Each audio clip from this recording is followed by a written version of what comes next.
when the body weighs more than the soul. If you've come here tonight because your body won't let you rest, if there's a pain you can't name, but that settles in your bones like a cold, relentless rain, I want you to know that this place was prepared for you, not as an accident, not as something you stumbled upon while searching for something to help you close your eyes, but as an appointment that had your name written on it before you even turned on the screen. Before you lay down in that bed where sleep never comes, before the clock started ticking those hours that stretch out like endless paths. There are nights that weigh you down.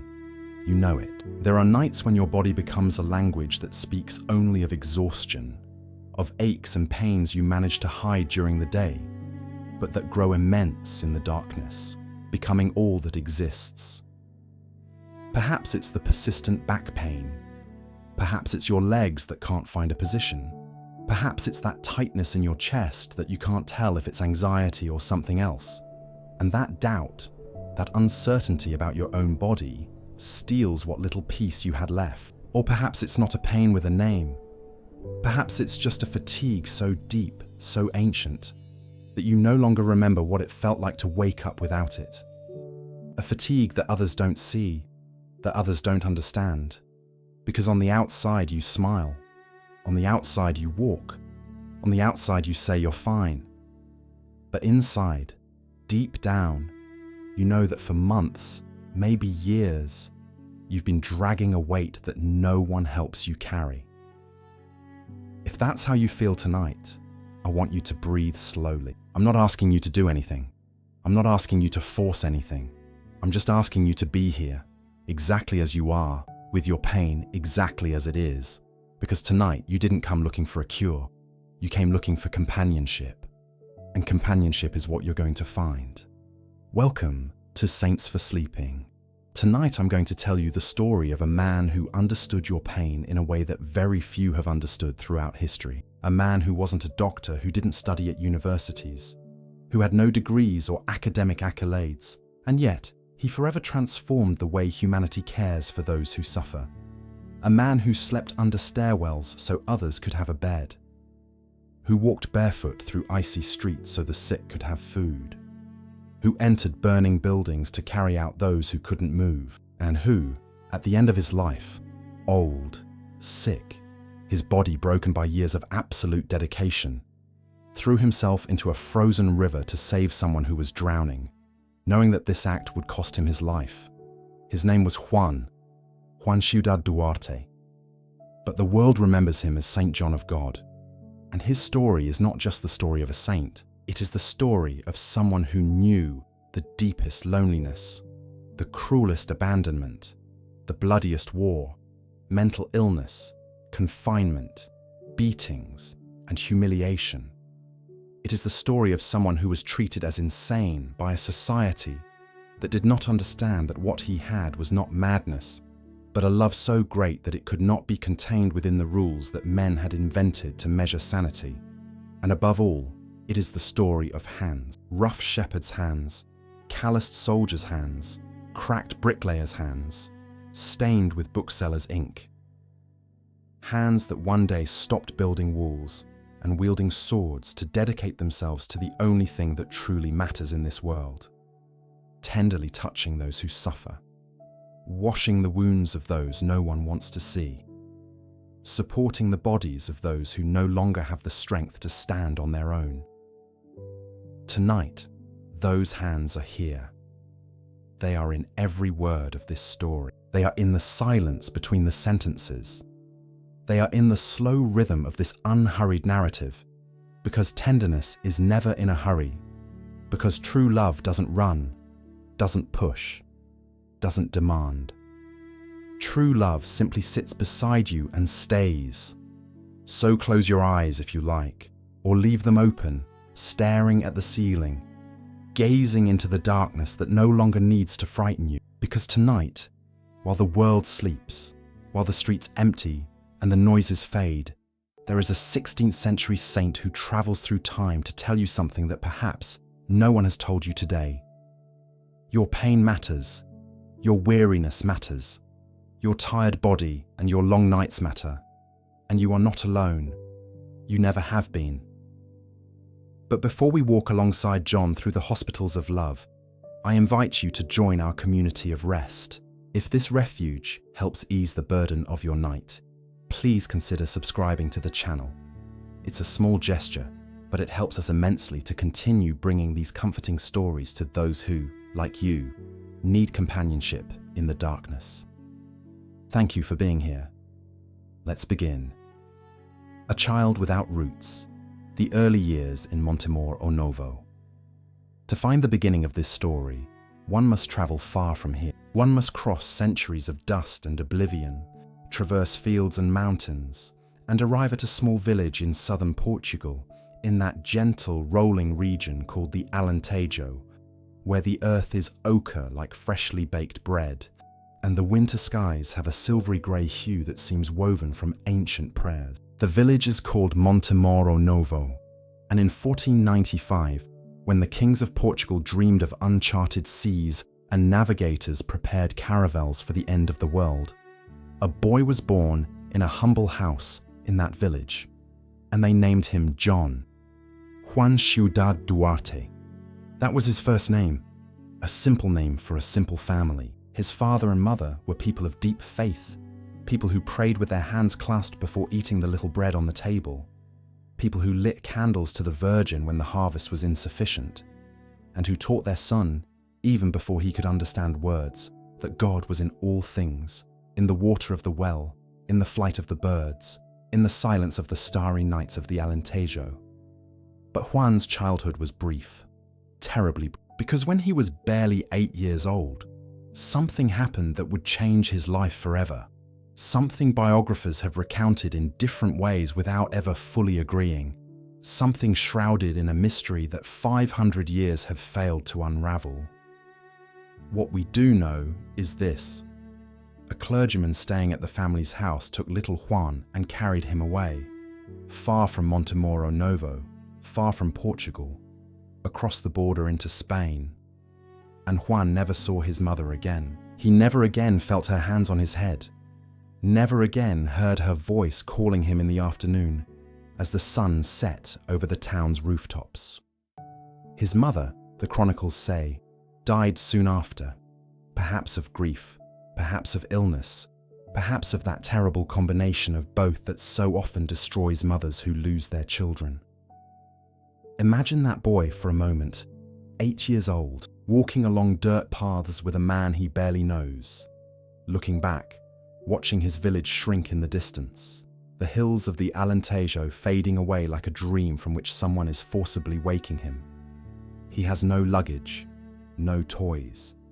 He has nothing but the clothes on his back and a name that will soon cease to mean what it once did.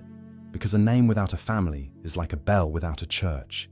It rings, but no one knows where the sound is coming from. And perhaps you too know what it's like to lose a home before fully understanding what it meant to have one.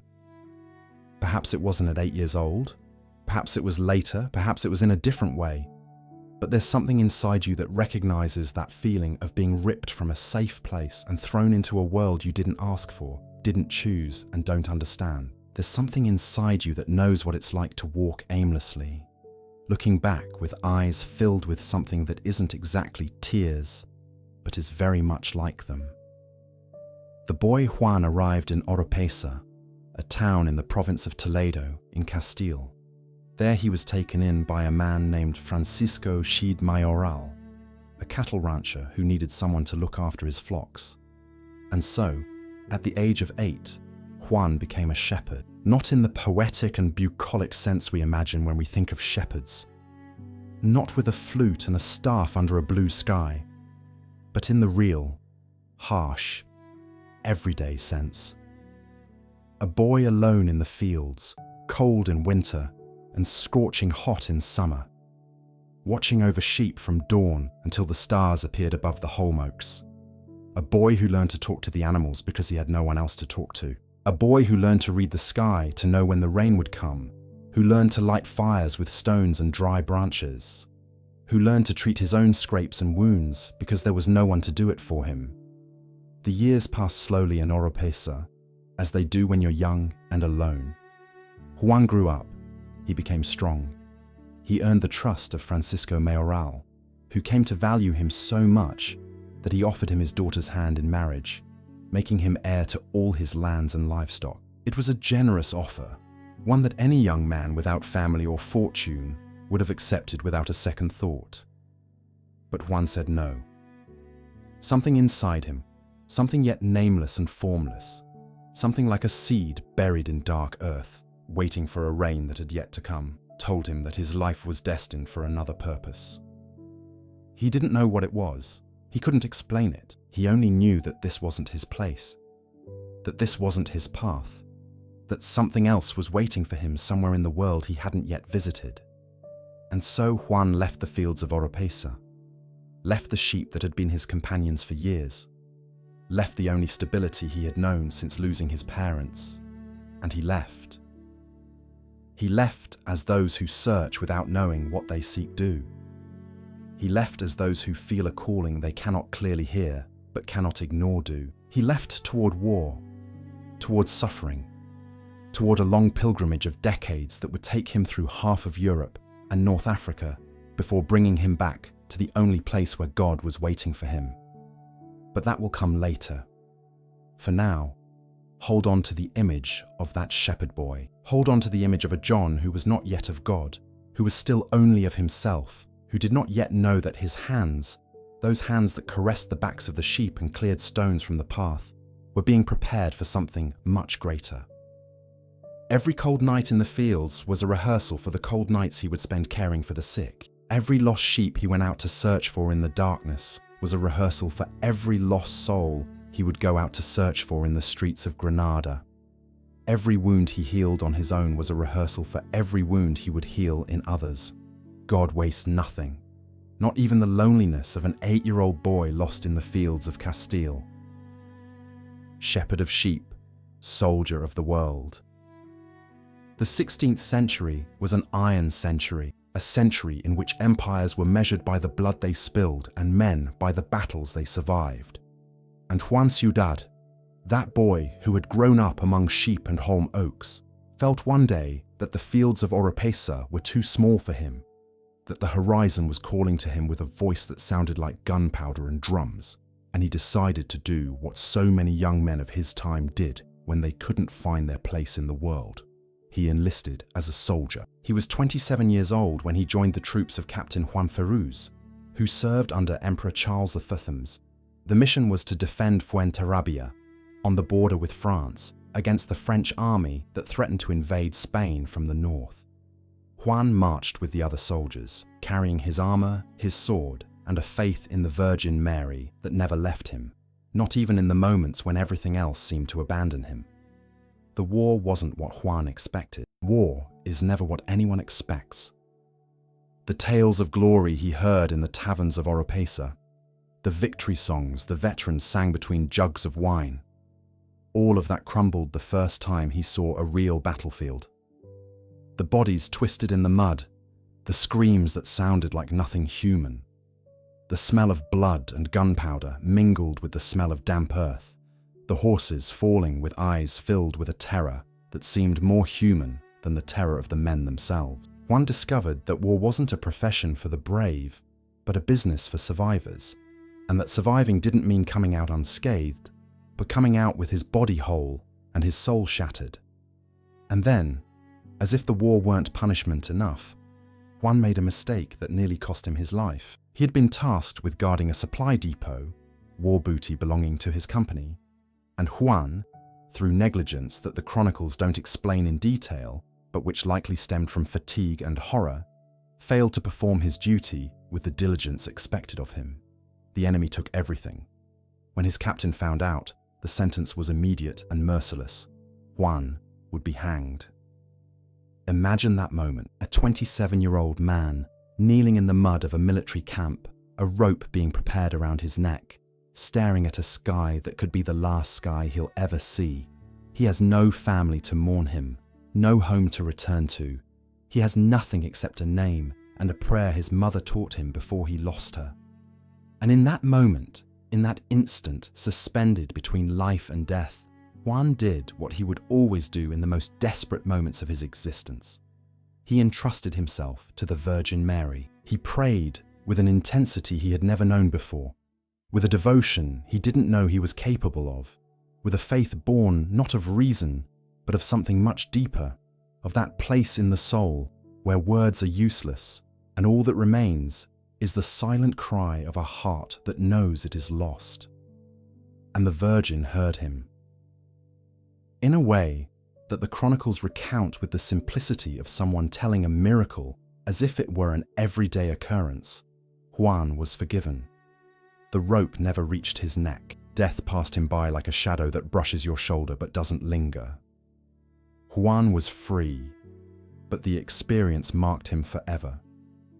He had seen death up close. He had felt its cold breath.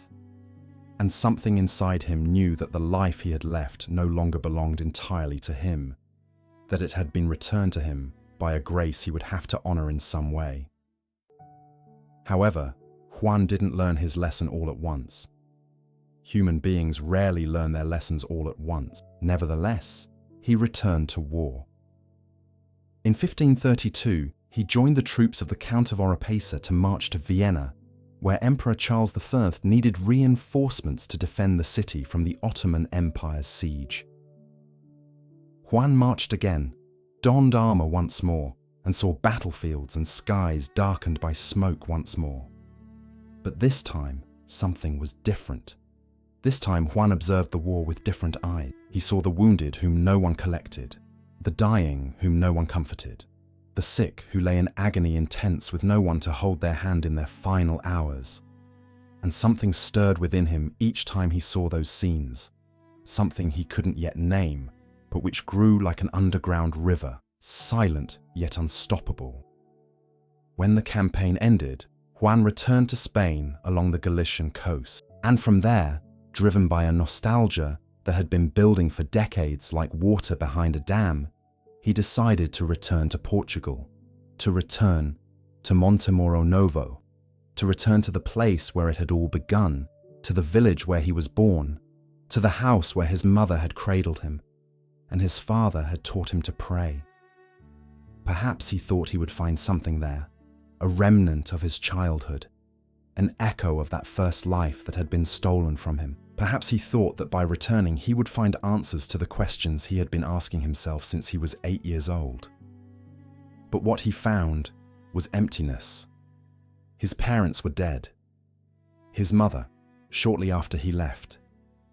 His father, withdrawn from the world, died as a monk in a monastery. Nothing remained. Only an uncle, a distant relative who barely remembered him. The house where he was born was no longer his house. The streets where he played were no longer his streets. The town was still there, with its rooftops and hills. But the home had vanished, because a home isn't made of stones and tiles, but of the people who live in it, and those people were gone.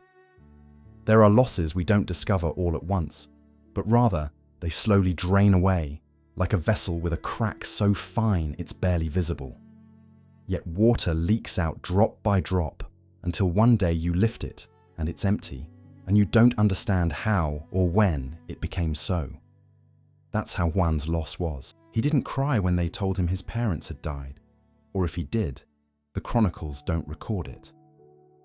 What they do record is that he stayed there briefly, gazing at the landscape of his childhood as one might look at a photograph of someone who no longer exists, and then he left. He left Portugal forever.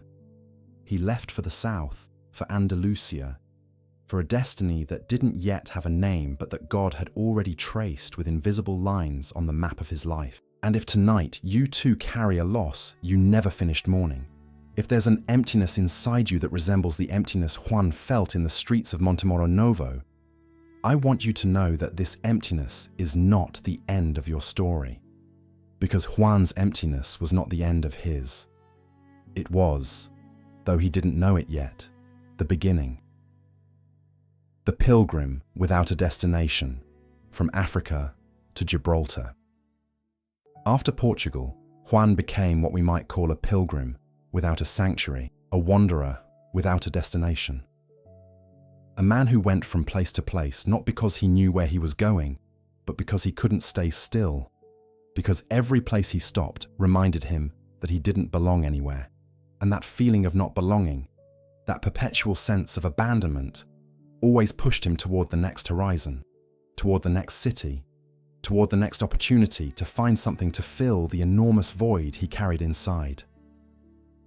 He traveled south towards Andalusia. He passed through Seville, that immense and noisy city, which in the 16th century was the gateway to the Indies, the place where ships arrived laden with gold and unbelievable tales, where merchants and adventurers mingled in narrow streets that smelled of spices and the sea. But Seville was not his destination. He continued south until he reached Gibraltar, that rock that rises like a sentinel between two continents, between Europe and Africa, between the known and the mysterious. And there, in Gibraltar, Juan made a decision that seems straight out of an adventure novel, but which was actually the result of something much deeper than a search for adventure. He decided to cross the strait. He decided to go to Ceuta in North Africa, to that border city where worlds collided, and where life was so harsh that only the desperate or the brave dared to stay. On the ship that took him to Ceuta, he met the knight Almeida, a Portuguese nobleman traveling with his wife and 4 daughters, all exiled by the King of Portugal for reasons that history doesn't entirely clarify. Almeida was going into exile to a strange land, without resources, without friends, without hope. And when the family arrived in Ceuta, what they found was exactly what they had expected to find in exile: illness, poverty, and destitution. All 5 fell ill, one after the other, spending what little money they had on medicines that didn't cure them, and on food that was barely enough. Juan saw them suffer, and something that had already awakened within him, something that had begun to stir when he saw the wounded on the battlefields, something that had grown stronger when he tended lost sheep in the darkness of the Oropesa fields, that something manifested itself for the first time in all its force. Juan dedicated himself to serving that family. Not because he was paid, not because he had any obligation, not because he expected any reward. He went to work as a bricklayer on the reconstruction of the walls of Ceuta, and every coin he earned by the sweat of his brow, every cent he received for carrying stones under the African sun, he gave to the Almeida family so they could eat, so they could pay for their medicine, so they could survive in that land that did not want them. Think about that for a moment. A man alone, without family, without a home, without anything of his own, working until his hands were raw to feed strangers he met on a ship. He wasn't a saint yet. He hadn't had any divine revelation. He hadn't heard any voice from heaven. He was simply a man who saw others suffering and couldn't stand by. He was simply a heart that didn't know how to be indifferent. And perhaps tonight, as you listen to these words, you wonder if your life has meaning, if everything you do is worthwhile, if anyone notices your effort, if anyone cares that you get up every morning and keep going, despite the weariness, despite the pain, despite that fatigue that has become your constant companion. If that's what you feel, I want you to think of Juan in Ceuta, carrying stones under the sun, his hands bleeding and his back broken, with no one thanking him, no one writing his name in any book, no one knowing that this anonymous bricklayer was unknowingly rehearsing the gestures that would one day make him a saint. Every act of kindness you do in silence, every effort no one sees, every night you endure without complaint, has a value that you cannot measure, but that God measures with a scale different from the world's. After Ceuta, Juan returned to Gibraltar, and there, at that crossroads between continents, he found a trade that, for the first time in his life, gave him something resembling peace. He became a street vendor of books and religious prints. He walked the streets and markets with his load of paper and ink, offering anyone who would listen the stories of the saints, the prayers of the mystics, the words of the gospel printed on pages that smelled of a new world. It was a humble trade, but it allowed Juan to do something he discovered he loved deeply: to place in people's hands words that could console, words that could ignite a flame in the heart of someone living in darkness. And it was then, while working as a traveling bookseller, that Juan arrived in Granada. Granada, the city that awaited him like a mother, awaits a son lost for decades.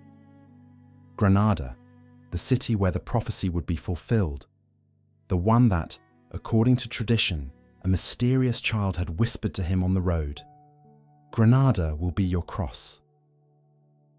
Juan didn't understand those words when he heard them. How could he? How can anyone understand that the place of their greatest suffering will also be the place of their greatest glory? That the cross is not only an instrument of pain, but also the place where love is revealed in its purest and most complete form. Juan opened a small bookstore at the Puerta de Elvira, one of Granada's main entrances, through which hundreds of people passed every day.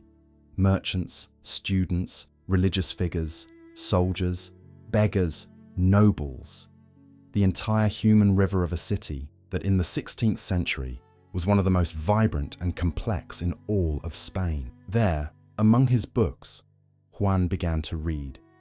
He began to immerse himself in devotional literature, in the lives of the saints, in the texts of the mystics, and each page he read was like a drop of water falling on the seed he had carried buried in his soul since childhood. The seed his mother had planted with her prayers. The seed God had watered with every suffering, every loss, every lonely night in the fields of Oropesa, in the trenches of Fuenterrabía, on the walls of Chota. The seed was about to sprout, and when it did, nothing would ever be the same. The voice that broke the silence, the sermon of St. John of Avila. There are moments in a person's life that strike like lightning in the dead of night. Moments when everything you were before ceases to exist, and everything you will be afterward begins to take shape, not gradually, not gently, but with the violence of a birth, with the tearing apart of something that breaks, so that something new can emerge. For Juan Ciudad Duarte, that moment arrived on January 20th, 1539, in a small hermitage on the outskirts of Granada that bore the name of the Martyrs. It was the feast day of Saint Sebastian, the young saint whom the Romans tied to a post and pierced with arrows for refusing to renounce his faith. The hermitage of the Martyrs was packed. Peasants, artisans, women with children in their arms, old men leaning on walking sticks. All had climbed the path to the hermitage to hear a man preach whose fame was spreading throughout Andalusia like wildfire. Master John of Avila. John of Avila was an extraordinary preacher, one of those men who appear once in a century and who have the ability to take the words of the gospel and transform them into something living, something not only heard with the ears but felt in the gut, in the bones, in the tears that flow without permission. He was a friend of Saint Teresa, a counselor to Saint Ignatius of Loyola, a master of souls, a man whose voice had the power to lay bare consciences and reveal all that people hid behind their smiles, their elegant clothes, and their Sunday routines. Juan Ciudad was there, among the crowd, probably standing because the pews were already taken, probably at the back of the chapel, just another bookseller in the mass of anonymous faces. He had come to hear the sermon as he had so many times before in his life, expecting nothing extraordinary, without suspecting that that January morning would be the morning his life would split in two, like a log under the axe. John of Avila began to preach, and his words, according to those who were there, were like a fire that burned not the skin, but the soul. He spoke of sin. He spoke of God's mercy. He spoke of how people live asleep, lulled by their routines and comforts, blind to the suffering of others, deaf to the voice of a God who never ceases to call them. He spoke of the death that awaits us all and the judgment that follows death. He spoke with an authority that comes not from books or titles, but from such a profound intimacy with God that every word that comes from the preacher's mouth seems to come directly from the heart of the Creator. And at some point during the sermon, in some phrase we don't know exactly which one, something broke inside Juan Ciudad. It didn't break like something fragile. It broke like a dam that has held back an entire river for years. All the accumulated water, all the loneliness of childhood, all the horror of war, all the death of his parents, all the orphanhood, all the aimless wandering, all the unanswered search, all the love he carried inside without knowing who to give it to. All of it came out at once, like a flood, like an inner earthquake that toppled all the walls Juan had built over 43 years to protect himself from the pain. John fell to his knees in the middle of the hermitage and began to shout, "Mercy, Lord, mercy, for I am a sinner." His voice filled the hermitage like thunder. People stepped back, frightened. Those nearby stared at him, uncomprehending. But John saw no one. He saw only the immensity of his own life unfolded before him like a scroll. And on every line of that scroll, he saw the missed opportunities. The moments when he could have loved more and didn't. The moments when he could have served more and chose something else. And he felt, with a clarity that was almost unbearable, the distance between what he had been and what God had created him to be. He ran screaming from the hermitage. He ran through the streets of Granada like a possessed man, though what possessed him wasn't a demon, but a light so intense his body couldn't contain it. He reached his bookstore and began destroying his own books, tearing pages with his bare hands, giving away the religious ones to passers-by, shouting things no one understood. He took off his clothes. He walked barefoot through the cobblestone streets. Children began to follow him, mocking him, throwing stones at him. The adults pointed at him, laughing, shaking their heads, saying what people always say when they don't understand what they see. "He's crazy, he's gone mad." But John wasn't crazy.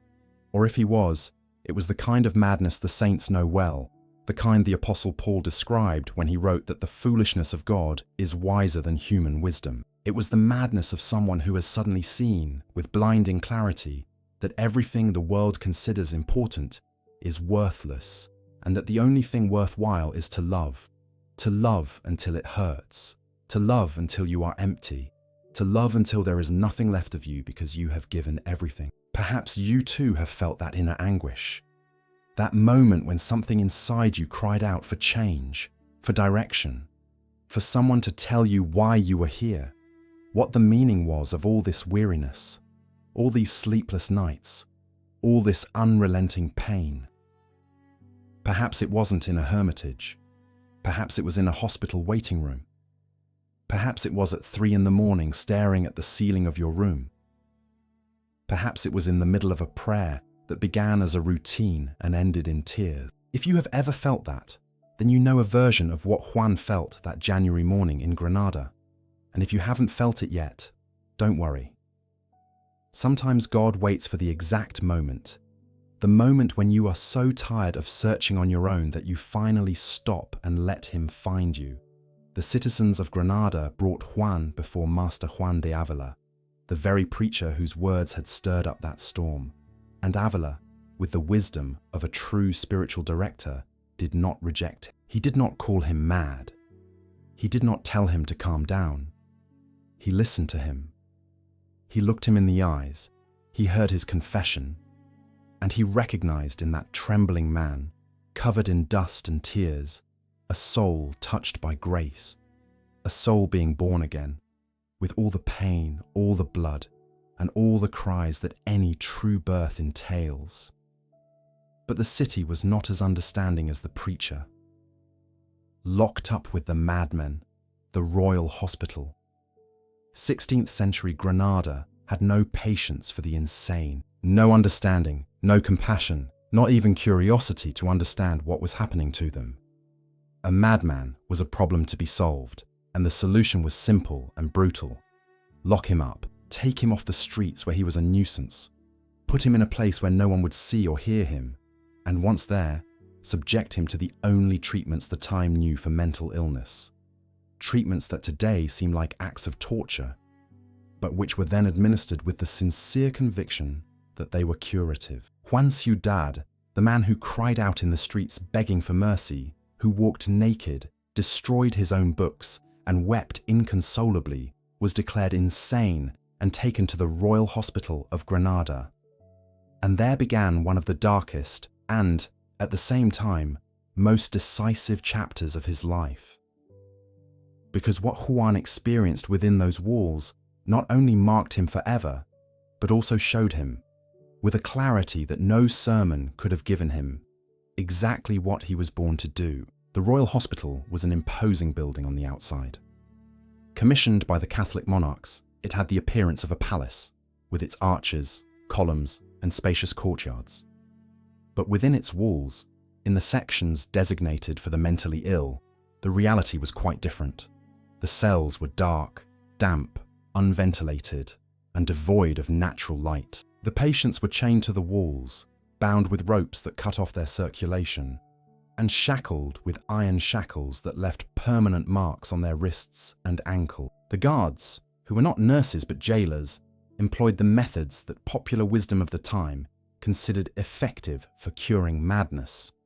Whippings, beatings with rods, ice-cold baths administered unexpectedly to induce a shock that would supposedly restore the patient's sanity, and in the most serious cases, exorcisms, because the widespread belief was that mental illness was not a disease but demonic possession. Juan received all those treatments. He felt on his own flesh the lashes that were supposed to cure him. He felt the icy water falling on his body without warning. He felt the chains tightening around his wrists. He heard the screams of the other patients, screams not of madness but of pain, screams of people who suffered doubly, first from the disease they didn't understand, and second from the treatment that was worse than the disease itself. And this is where Juan ceased to be a patient and began to be an observer. This is where that seed he had carried buried in his soul since childhood, watered by every suffering, warmed by every act of kindness, finally broke through the earth and emerged into the light. Because Juan, in the midst of his own pain, never stopped looking at others. He saw the mentally ill around him, saw their empty eyes, saw their bodies covered in bruises and infected wounds, saw how the guards treated them not as people, but as animals, as troublesome objects, as problems that had to be silenced with blows. And something inside Juan rebelled, not with violence, not with shouts, not with physical resistance. He rebelled with an idea so revolutionary for its time that it seemed, ironically, a greater madness than any madness the Royal Hospital had ever harbored. The idea was this, that the sick are people, that behind every broken body there is a soul that deserves dignity, that illness does not erase the humanity of the one who suffers from it, that curing is not punishing, that healing is not subjugating, that caring for a sick person is not locking them in a dark cell and whipping them until they stop screaming, but sitting beside them, looking them in the eyes, touching their wounds with gentle hands, speaking to them with words that do not hurt, giving them back that invisible but essential thing that illness and mistreatment had stolen from them. The certainty that someone sees them, that someone cares, that they are not a case or a number or a problem, but a human being loved by God. In his cell at the Royal Hospital, amidst the whippings and icy baths, John uttered words that historians have preserved as the exact moment his vocation was born.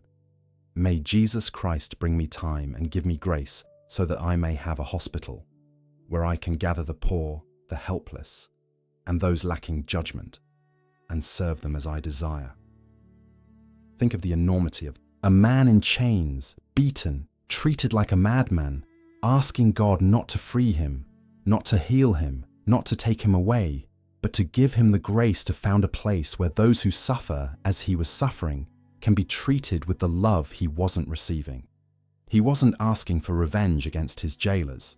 He wasn't asking for justice for himself. He was asking for the opportunity to give others what was being denied him. If that is madness, then the world desperately needs more madmen like John. If you've ever felt the world treated you as if you were broken, as if you didn't deserve compassion, as if your pain was a nuisance to others rather than a wound deserving of careful attention, then you know something of what Juan felt in that cell. If you've ever gone seeking help and instead of comfort found indifference, instead of open hands found closed doors, instead of gentle words found silences that hurt more than any blow, then your heart and Juan's heart are beating in unison tonight. Finally, St. John of Avila learned that his convert, his spiritual son, was locked up in the royal hospital. He went to find him. He used his influence, his reputation, his moral authority to get him out. And when John left that place, when the Granada sunlight touched his face for the first time in weeks, when he breathed the fresh air and felt his lungs fill with something other than the damp, fearful smell of the cell, John of Avila told him something that would change the course of everything that followed. He told him to stop doing penance with his body, to stop feigning madness to be humiliated by people. He told him there was a better way to live out his conversion, a way that wouldn't destroy his body, but would put it at the service of others. He told him, in essence, to transform his pain into compassion and his madness into love. And John listened. For the first time in his life, he had found someone who not only understood him, but could guide him. For the first time, the voice speaking to him was not the voice of a military captain ordering him to march, nor the voice of a jailer telling him to be quiet, but the voice of a spiritual father saying, "Come, there is a better way. Follow me." The pilgrimage of the soul, Guadalupe, and the birth of a vocation. John of Avila not only freed John from the royal hospital, he gave him something far more valuable than physical freedom.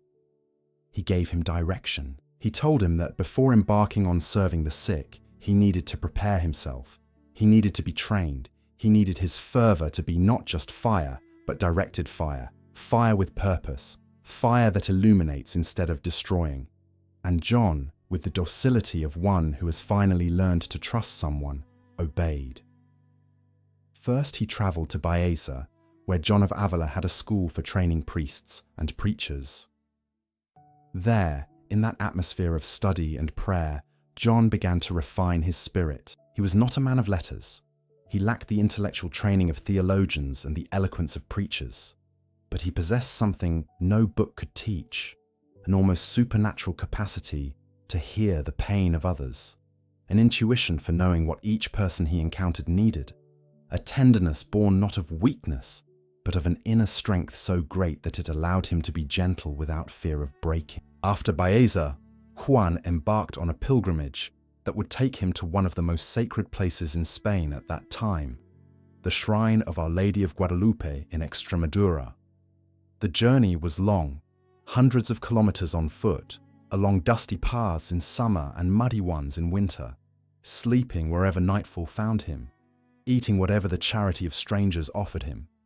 But Juan walked with a lightness he had never known before, because for the first time in his life he knew where he was going. Not in the geographical sense, which he knew well by gazing at the stars and following the paths of the pilgrims who had gone before him for centuries. He knew where he was going in the deepest sense, in the sense of his soul. He was going toward his vocation. He was going to the place where God would show him exactly how to put into practice that desire that had been born in the cell of the royal hospital. The sanctuary of Guadalupe was not only a place of prayer, it was also home to one of the most important and best organized hospitals in the entire Iberian Peninsula, run by the monks of the Hieronymite order.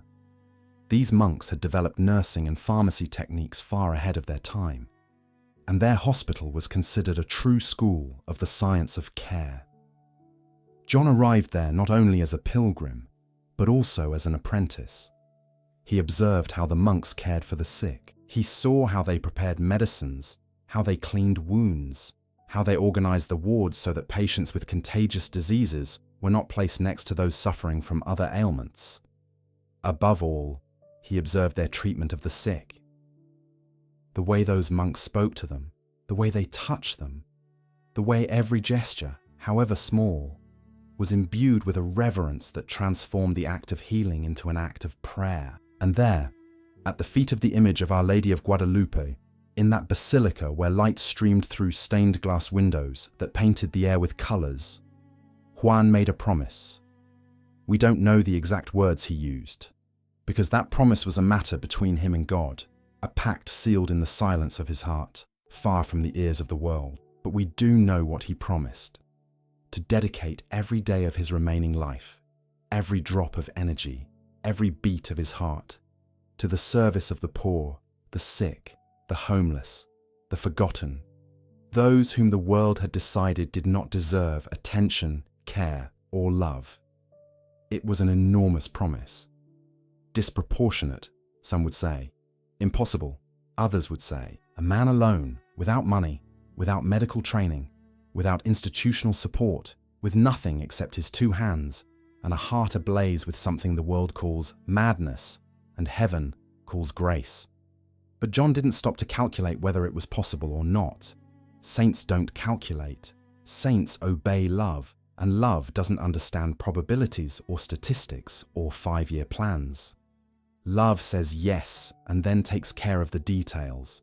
Juan returned to Granada in the autumn of 1539. He was no longer the bookseller at the Puerta de Elvira. He was no longer the madman shouting in the streets.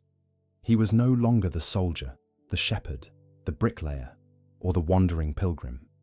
He was Juan de Dios. He didn't yet officially bear that name, but he already was in essence, because every step he took, every glance he cast at the sick he saw lying in the corners of Granada, every thought that crossed his mind was all directed toward one thing: finding a place where he could gather those who were suffering and give them what the Royal Hospital had denied them. Not expensive medicines, not advanced technology, not cutting-edge science. Something much simpler and much more powerful than all of that: presence. Someone who would be there, someone who wouldn't leave, someone who would say with his actions, more than with his words, "I see you, you are suffering, and I am staying with you." Chapter 8. Lucena Street, the first hospital of love. Granada at that time was a city of brutal contrasts. Breathtakingly beautiful palaces stood alongside alleyways where misery piled up like garbage in corners no one cleaned. The Alhambra shone on the hill like a jewel from another world. But at its foot, in the narrow streets of the Albaycin and the Medina, the sick died unnoticed. Beggars slept in the open air with sores that no one treated. The elderly without family awaited death in dark doorways like someone waiting for a bus that never came. The mentally ill wandered the streets because the Royal Hospital no longer had room to confine them all, and orphaned children grew like weeds among the stones, with no one to feed them, protect them, or tell them they were valuable. Juan saw all of that. He saw it with new eyes.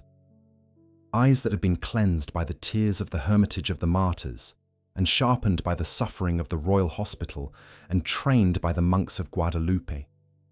And what he saw didn't just provoke compassion in him. It provoked an urgency that was almost physical, like hunger or thirst, a need so intense to do something that it was impossible for him to keep walking without stopping every time he saw someone lying on the ground. At first, Juan didn't have a hospital. He didn't have a house. He had nothing. What he did was collect the sick from the streets and take them to the homes of charitable people who opened their doors to him for a few hours, for a few days, until the situation became unbearable, and the benefactor, however generous, asked him to take the sick somewhere else. Juan would then go to another house, and another, carrying on his back, literally on his back, people who couldn't walk, elderly people who weighed less than a child because the disease had consumed them to the bone, men covered in infected wounds, who gave off a smell that made anyone who came near vomit, but which didn't seem to affect Juan, or if it did, he disguised it with a smile that was more effective than any disinfectant, until one day, with the few coins he had managed to scrape together, begging in the streets of Granada, Juan rented an old house on Lucena Street. It was a modest place, probably dilapidated, with cracked walls, a leaky roof, and a dirt floor that turned to mud when it rained. But for Juan, it was a palace, because it was his, or rather, It belonged to the sick. It was the place where he could finally do what he had been dreaming of since his cell in the Royal Hospital. Open the doors wide and say to everyone who was suffering, no matter who they were, where they came from, what illness they had, or how much money they had or didn't have, "Come in, there's a place for you here." And they came in, the sick whom no other place would take, the beggars covered in filth and lice, the madmen whom the city wanted to hide away, the elderly abandoned by their own families, the orphans who had no one, the sick prostitutes whom society despised. They all came in because John didn't ask questions, didn't judge, didn't set conditions. The only condition for entering John of God's hospital was needing help. And there, in that old house on Lucina Street, Juan did something no one had ever done before. Something so simple it seems absurd to even mention it. But in the 16th century, it was as revolutionary as the printing press or the compass. He gave each patient a bed, a single bed, with clean sheets.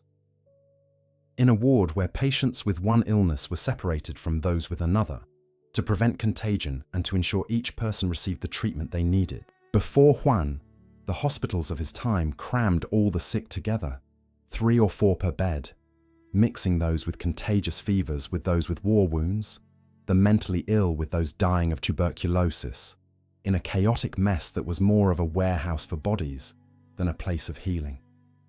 Juan changed that, not with a decree, not with a law, not with a medical treatise. He changed it with the common sense of love. Because when you love someone, when you truly love them, you don't pile them up with others like merchandise. You give them their space. You give them their dignity. You give them the possibility of being sick without losing their status as a person. But Juan didn't just organize the hospital. Juan was the hospital. During the day, he was a nurse.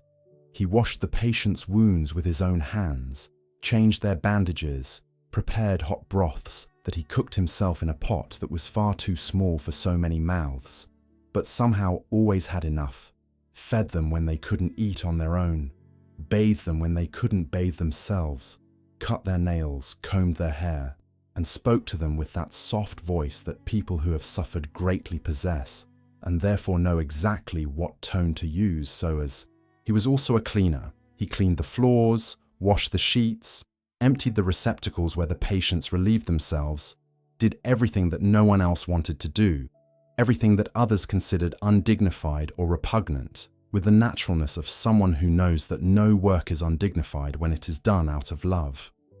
And when night fell, when the sick finally slept and the hospital was silent, Juan went out into the streets of Granada. He carried pots and empty sacks and walked through the dark city under the Andalusian stars, shouting in a voice that became legendary among the people of Granada, "Brothers, do good to yourselves.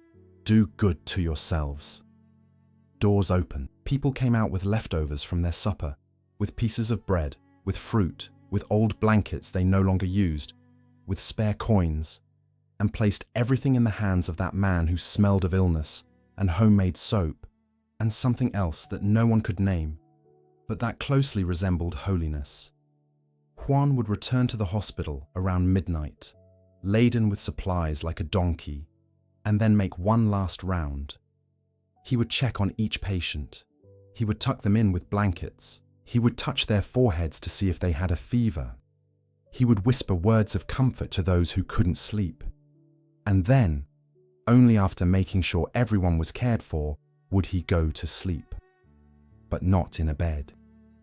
Juan slept under a staircase, on the floor, without a blanket, without a pillow, thanking God for that corner, which was more than he deserved in his opinion, because Juan always considered himself the most unworthy of all those who lived in that hospital. The Bishop of Granada, Sebastian Ramirez de Fuenleal, learned what this man was doing.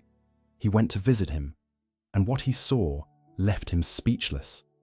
He saw a hospital that functioned better than any official institution in the city, run by a man who had no degree, no license, no formal training, but who possessed something that all the degrees in the world could not provide: the vocation to serve to the very last drop of himself. The bishop, deeply moved, did two things. The first was to give Juan a new name. He told him, "From now on, you will no longer be Juan Ciudad. You will be Juan de Dios." And Juan accepted that name as one accepts baptism, as one accepts a new identity that does not erase the old one but completes it, gives it meaning, reveals what was always there but had no word to name it. The second thing the bishop did was give him a black tunic, a simple habit, so that Juan would no longer have to exchange his clothes with the beggars he met in the street, and would at least have some decent clothing. John wore that tunic until the day he died, and then came the fire. A terrible fire broke out in the Royal Hospital, the very hospital where John had been locked up as a madman, where he had been flogged and chained. Flames devoured the building, and inside were patients who couldn't move, tied to their beds, screaming for help as the ceiling creaked and beams fell engulfed in flames. People milled outside, paralyzed by horror, not daring to enter. But John went in. He ran through the flames as if fire didn't exist, as if his body were made of something fire couldn't touch. He carried a patient out in his arms. He went out. He went back in. He carried out another, and another, and another. Witnesses later recounted, their eyes still wide with astonishment, that John walked through the largest flames without the fire burning his clothes or skin, as if an invisible angel covered him with a cloak the flames couldn't penetrate. He brought out all the sick people, all of them, one by one, carrying them on his shoulders, on his back, in his arms, with a strength that didn't seem human because it probably wasn't entirely human. When the last patient was safe, Juan collapsed to the ground, covered in ash and sweat, breathing the cold night air with burning lungs. And the people of Granada, the same people who years before had called him crazy and thrown stones at him, now looked at him with a silent reverence that is the only appropriate response when you see a human being act like an angel, the hands that heal what medicine cannot reach. As the months and years passed, Juan de Dios's fame grew throughout Granada and beyond its walls. It didn't grow through publicity, influential connections, or image campaigns. None of those artificial mechanisms that the powerful throughout history have used to gain recognition and admiration. It didn't grow because someone wrote pamphlets praising his work, or because nobles mentioned him in their gatherings, or because preachers held him up as an example from the pulpit. Although all of that eventually happened, but much later, when his fame was already established and all that remained was to acknowledge what everyone already knew, Juan's fame grew in the only way true fame grows, by word of mouth, from heart to heart, through the stories that cured patients told their families when they returned home after weeks or months in the hospital on Lucena Street. Stories that always began the same way. There's a man in Granada, a man who does things no one else does. A man who looks you in the eye when everyone else looks away. A man who touches you when everyone else turns away. A man who calls you brother when everyone else calls you sick or poor or crazy, or simply doesn't call you anything because to them you have no name, no face, no existence beyond the problem you represent and the space you occupy. And those stories travelled. Families told them to their neighbours. The neighbours told them in the markets. The merchants told them to travellers passing through Granada on their way to other cities. And the travellers carried them with them as they carry spices or fabrics or news from the courts, and deposited them in other places, in other ears, in other hearts that, upon hearing them, felt something they hadn't felt in a long time, something dangerously close to hope. Because if in Granada there was a man who treated the sick as Juan treated them, then perhaps the world wasn't as dark as it seemed. Perhaps there was still goodness hidden somewhere. Perhaps it was still worthwhile to keep going, to keep fighting, to keep searching. Because somewhere, there was someone who cared for those who suffered, and that, however small, was enough not to lose faith altogether. What John of God did was unlike anything the medicine of his time offered. And to grasp the magnitude of what John was doing, one must understand what 16th century medicine was like. Medicine at that time was a strange mix of knowledge inherited from the ancient Greeks, medieval superstitions, theories about the body's humours that seem absurd to us today, and treatments that often caused more harm than the disease itself. Doctors, few in number and expensive, diagnosed by examining the patient's urine and taking their pulse, and then prescribed bloodletting, purges, enemas, herbal concoctions whose effectiveness no one had verified, and in the most serious cases, amputations performed without anesthesia, with sores that weren't always clean, in rooms where infection lurked in every corner like an invisible predator. But beyond the treatments, what defined medicine at that time had nothing to do with techniques, but with attitude. Doctors treated diseases, not people. They treated symptoms, not human beings. They treated bodies as if they were broken machines that needed repairing, without paying attention to the soul that inhabited that body, without asking themselves what the patient felt, what they feared, what they needed beyond medicine or a bandage. The patient was an object of work, not a subject of care. They were something to be acted upon, not someone to be with. Juan de Dios changed that, not with a theoretical treatise, not with an academic revolution, not with a manifesto that others could read and discuss in universities. He changed it with his hands. He changed it with his presence. He changed it by doing day after day, night after night, what no one else did, treating each patient as if they were the only sick person in the world, as if there were nothing more important in the universe than that suffering body and the frightened soul that inhabited it. What Juan did wasn't sophisticated or technologically advanced. It was, precisely because of the opposite, radically simple.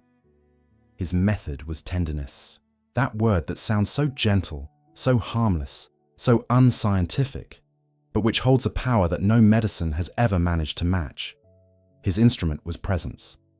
That being there, simply, without haste, without an agenda, without wanting to finish to move on to the next patient, without looking at the clock, without thinking about the other things he had to do, simply being, simply remaining, simply witnessing the suffering of another without running away from it. His most powerful medicine was that ability, which no textbook can teach and no exam can measure, to look a sick person in the eyes and make them feel that at that moment, in that precise instant, there was no one more important in the world than them.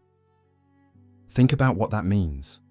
Think about what it feels like when someone looks at you that way, when someone stops what they're doing, stops thinking about what they're thinking, stops worrying about what they're worried about, and turns to you with their full attention, their full presence, their entire humanity, and looks at you as if you're the only thing that exists.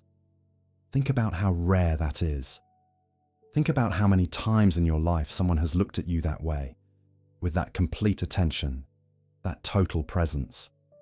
You can probably count them on one hand. You can probably remember exactly who it was and when it was, because those moments aren't forgotten, because those moments leave an indelible mark that time cannot erase, because in those moments we feel, perhaps for the only time, what it means to be truly seen. Juan de Dios looked at every patient who crossed the threshold of his hospital, every single one, without exception. At the old man covered in sores, emitting an unbearable stench, at the feverish woman delirious, uttering incoherent words, at the orphaned child crying in fear, unable to understand what was happening to him, at the madman screaming and banging his head against the walls, at the soldier who had lost a leg in the war, now staring blankly at the ceiling, wondering what the point of living was. Juan looked at them all with those eyes of his, eyes that had learned to see the invisible, to see beyond the illness, beyond the smell and the wounds and the filth, to see the soul beneath it all, the human being who continued to exist, even though the world had forgotten him. Juan bathed the sick with his own hand. He didn't delegate this task to anyone, although by then he had a few companions who had joined his work, good and devoted men who would have been happy to take on the heavier tasks so that Juan could rest a little. But Juan didn't want to rest. Or rather, Juan found his rest precisely in that, in the act of touching the sick, in the sacred ritual of washing them, cleaning their wounds, anointing their skin with oils that relieved pain, combing their matted hair, and cutting their nails that had grown too long, because no one had cared for them for weeks or months. He didn't delegate this task because he understood something that most people of his time didn't understand, and that many people of our time, despite all the advances in medicine, psychology, and caring sciences, still don't understand. That the act of gently touching a sick person is in itself an act of healing. That hands that touch with love transmit something that no pill can. That physical contact, when it comes from someone who isn't disgusted, who isn't afraid, who isn't in a hurry, has a healing power that goes beyond what science can explain, even though science increasingly confirms it. Even though studies on the power of touch in newborns, the terminally ill and lonely elderly people, demonstrate time and again what John knew intuitively 500 years ago. A sick body needs more than just medicine and bandages. It also needs, and perhaps above all, the certainty that someone is willing to touch it. Willing to touch it without revulsion, without that almost imperceptible gesture of withdrawing the hand too quickly, without that grimace on the lips that betrays disgust even when words say otherwise, willing to wash it slowly, passing the damp cloth over every fold of skin, every corner of the body, with the same care a mother gives her baby, with that mixture of tenderness and reverence that transforms an everyday act into a sacrament. Willing to approach when everyone else moves away, to stay when everyone else leaves, to touch what everyone else avoids, to look at what everyone else prefers not to see. Because illness, especially serious illness, especially illness that disfigures or produces odors or alters appearance, or oozes or bleeds or transforms the body into something that no longer resembles the body one remembers having, doesn't just destroy the body, it also destroys something much deeper. It destroys identity. It destroys the feeling of being human. It destroys the connection with others.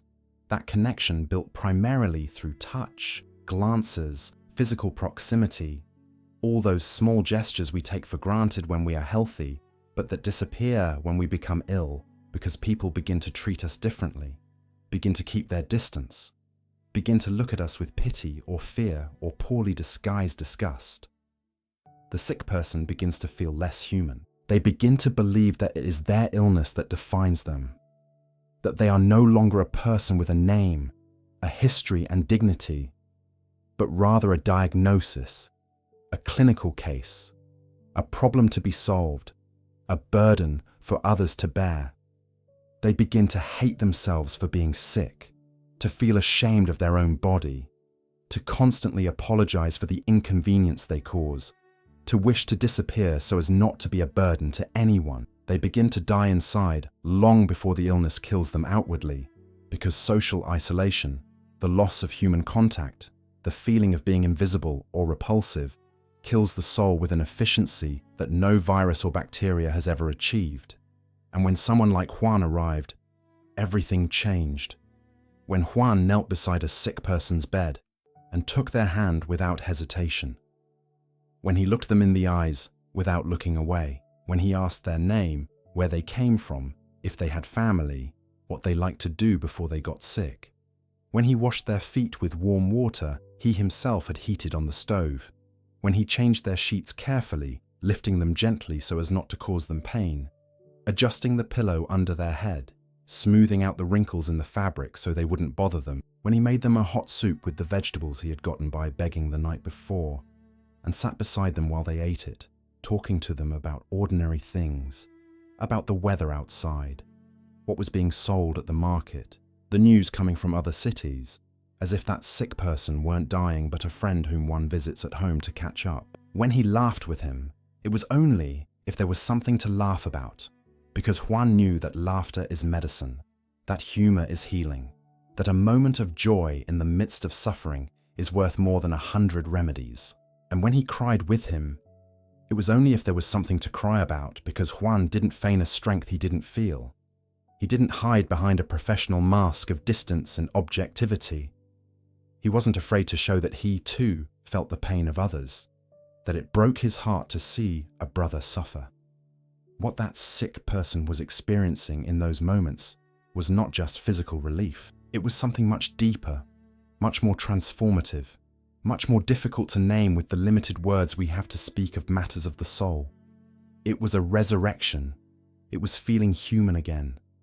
It was feeling worthy of being touched, worthy of being seen, worthy of being heard, worthy of having a place in the world. It was feeling alive again, not in the biological sense of the word, not in the sense that his heart was still beating and his lungs were still breathing, but in the profound sense, in the sense that life is worthwhile, that there are reasons to keep going, that there is goodness in the world, and that goodness had just touched him. Many of the patients Juan cared for recovered. Their wounds healed, their fevers subsided, their strength returned, and they left the hospital to resume their lives, to return to work, to reunite with their families, taking with them not only their restored health, but also something they would never forget: the memory of a man who had treated them like no one ever had. But others did not recover. Others died in those beds that Juan had prepared with such care. And yet, even for them, even for those with no hope of recovery, their time at Juan de Dios's hospital was a gift, because dying feeling loved is not the same as dying feeling abandoned. Dying with someone holding your hand is not the same as dying alone. Dying while hearing words of comfort is not the same as dying in silence. Juan could not save everyone, but he could accompany everyone. And accompaniment, in the profound mystery of human suffering, is sometimes more valuable than healing.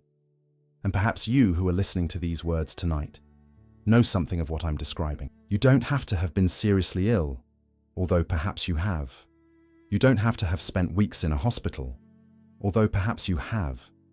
It's enough that you have ever experienced that feeling of being treated like a number, like a file, like a problem that needs to be solved as quickly as possible so you can move on to the next one. Perhaps you've been to doctors' offices where you were treated like a file, where the doctor didn't even look up from their computer while asking you questions, where you felt like your answers were being typed into a database but not heard by a human being, where you left with the uncomfortable feeling of having been processed, not cared for. Perhaps you've been to waiting rooms where you were just a number, where you sat in uncomfortable chairs next to other numbers who were also waiting, where time stretched like chewing gum and no one told you how much longer, offered you a glass of water, or asked how you were feeling. Perhaps you've had medical exams where the doctor wouldn't look you in the eye while telling you your results, where they used technical terms you didn't understand, where you had questions you didn't dare ask because you felt you were taking up too much of their time, where you left more scared than when you arrived because no one had bothered to explain things to you calmly, patiently, and with compassion. Perhaps you've been dealing with a body that doesn't function as it should for months or years. Perhaps you wake up every morning taking stock of your aches and pains, checking what hurts today, what hurts more than yesterday, what hurts less, what's new. Perhaps you've learned to live with a fatigue that never completely goes away, with a discomfort that has become your constant companion, with a limitation that prevents you from doing things you used to do without thinking. And perhaps you've discovered, in that long and lonely process of living with illness, that what hurts the most isn't the symptom itself. It's not the back pain, the migraines, the dizziness, the insomnia, or the lack of energy. What hurts the most is the loneliness that surrounds the symptom. That feeling that no one truly understands what you're going through. Everyone tells you you'll be okay with a smile that's meant to be encouraging, but actually makes you feel worse because you don't know if you'll be okay. And when someone says yes so casually, you feel like they're not taking your suffering seriously, that they're minimizing what is enormous to you, that they want to end the conversation so they don't have to think about uncomfortable things. What hurts the most is that no one sits beside you in silence when you're not feeling well, that no one stays with you without trying to fix you, without giving unsolicited advice, without telling you about a cousin who had the same thing and was cured with some treatment or other, without changing the subject because talking about illness is depressing. What hurts the most is the absence of that simple, unadorned, selfless presence, which doesn't need to do anything except be there, which doesn't need to say anything except, "I'm here for you," which doesn't need to solve anything except the deepest problem of all, the problem of loneliness. If that's what you feel, if tonight your body aches and your soul is tired of hurting alone, I want you to know that Juan de Dios would understand, not with a theoretical understanding, not with a textbook understanding, not with that distant and cold understanding that healthcare professionals sometimes have. Those who have seen so much suffering that it no longer affects them. No. Juan would understand with the understanding of hands, of skin, of presence. He would understand with the understanding of someone who has been where you are, who has felt what you feel, who has touched the depths of loneliness and discovered that down there, in the darkest part of the well, there is a hand waiting to lift you up. Juan would understand because he did exactly that. Thousands of times. For 10 years, that felt like a lifetime. Sit beside someone who was suffering and stay there without rushing, even though there were 100 other things to do and 100 other sick people to care for. Without a schedule, even though debts piled up and creditors waited outside and the day didn't have enough hours for everything that needed to be done. Without wanting to be anywhere else, even though his own body begged for rest and his own mind craved a moment of peace. Simply staying, simply witnessing the suffering of another without running away from it, without minimizing it, without trying to fix it with empty words. And that simple presence, that decision not to leave, that silent loyalty that asks for nothing in return, healed more than any medicine the apothecaries of Granada could prepare in their mortars and flasks. It healed because it answered the deepest need of the human being, deeper even than the need for physical health. The need not to be alone, the need to be accompanied, the need to know that someone cares whether you live or die, whether you suffer or rest, whether you heal or fade away little by little. Juan's hospital grew. That first dilapidated house on Lucena Street, with its cracked walls and leaky roof, became too small for the number of patients who arrived each day seeking what Juan offered. He moved to a larger location on the Cuesta de Gomeres, closer to the center of Granada, more visible, more accessible. And as the hospital grew, Juan perfected his method of care, not based on medical treatises he hadn't read, but on careful observation, on the common sense of love, on that practical intelligence possessed by people who work with their hands and learn by doing rather than reading. He separated patients not only by illness, but also by severity. He understood, probably before many doctors of his time, that mixing a convalescent with a dying person was not good for either of them, that the one recovering needed an atmosphere of hope and the one dying needed an atmosphere of peace, and that these two atmospheres could not coexist in the same room. So he organized the hospital into sections, each with its own atmosphere, each with its own care, each designed to meet the specific needs of those who lived there. He kept records for every patient, something unheard of in his time, something that anticipated modern hospital management practices by centuries. He noted the patient's name, where they came from, what ailment they had upon arrival, what treatment they had received, and how they progressed day by day. He didn't do it out of bureaucracy, nor because anyone demanded it. He did it because each patient was, for him, a unique, irreplaceable person with a story that deserved to be remembered. And if someone came to ask about a patient, Juan wanted to be able to tell them exactly how they were, what they had eaten, how they had slept, whether their fever had gone down or up. These records were another way of saying, I see you, I remember you. You are not an anonymous body among other bodies. You are someone. He prepared meals according to each patient's nutritional needs, another practice that seems obvious to us today, but was revolutionary in the 16th century. He gave light, almost clear broths to those with delicate stomachs, those whose appetite had been lost due to fever, those for whom any solid food made them nauseous. He gave thicker soups, with vegetables and sometimes a little meat when he could get it, to those who were recovering and needed to regain their strength. He gave bread soaked in wine to the elderly who no longer had teeth to chew with. He gave warm milk with honey to the children who cried from hunger at night. Every meal was carefully considered, prepared with intention, and served with care. Because John knew that feeding someone is not just about filling their stomach. It's about telling them that their life matters enough for someone to take the trouble to cook for them. And he devoted special care, a care that would take centuries for the world to understand, and that in many parts of the world is still not understood, to the mentally ill, those whom society called mad, possessed, demon-possessed, incurable. Those whom the royal hospital locked in dark cells and treated with chains and whippings. Those whom people mocked in the streets, whom children threw stones at, whom families abandoned because they didn't know what to do with them and were ashamed to have them in their homes. John welcomed them all. He welcomed them with the same open arms with which he welcomed the physically ill, because for him there was no difference, because for him a troubled soul deserved the same care as a wounded body, because for him madness was not a divine punishment nor demonic possession, but just another illness, an illness of the soul that needed, like all illnesses, treatment and compassion. And the treatment John offered the mentally ill was nothing like the treatment offered in the hospitals of his time. There were no chains in John of God's hospital. There were no whippings. There were no ice-cold baths administered unexpectedly. There were no shouts, punishments, or threats. Instead, there was patience. There was gentleness.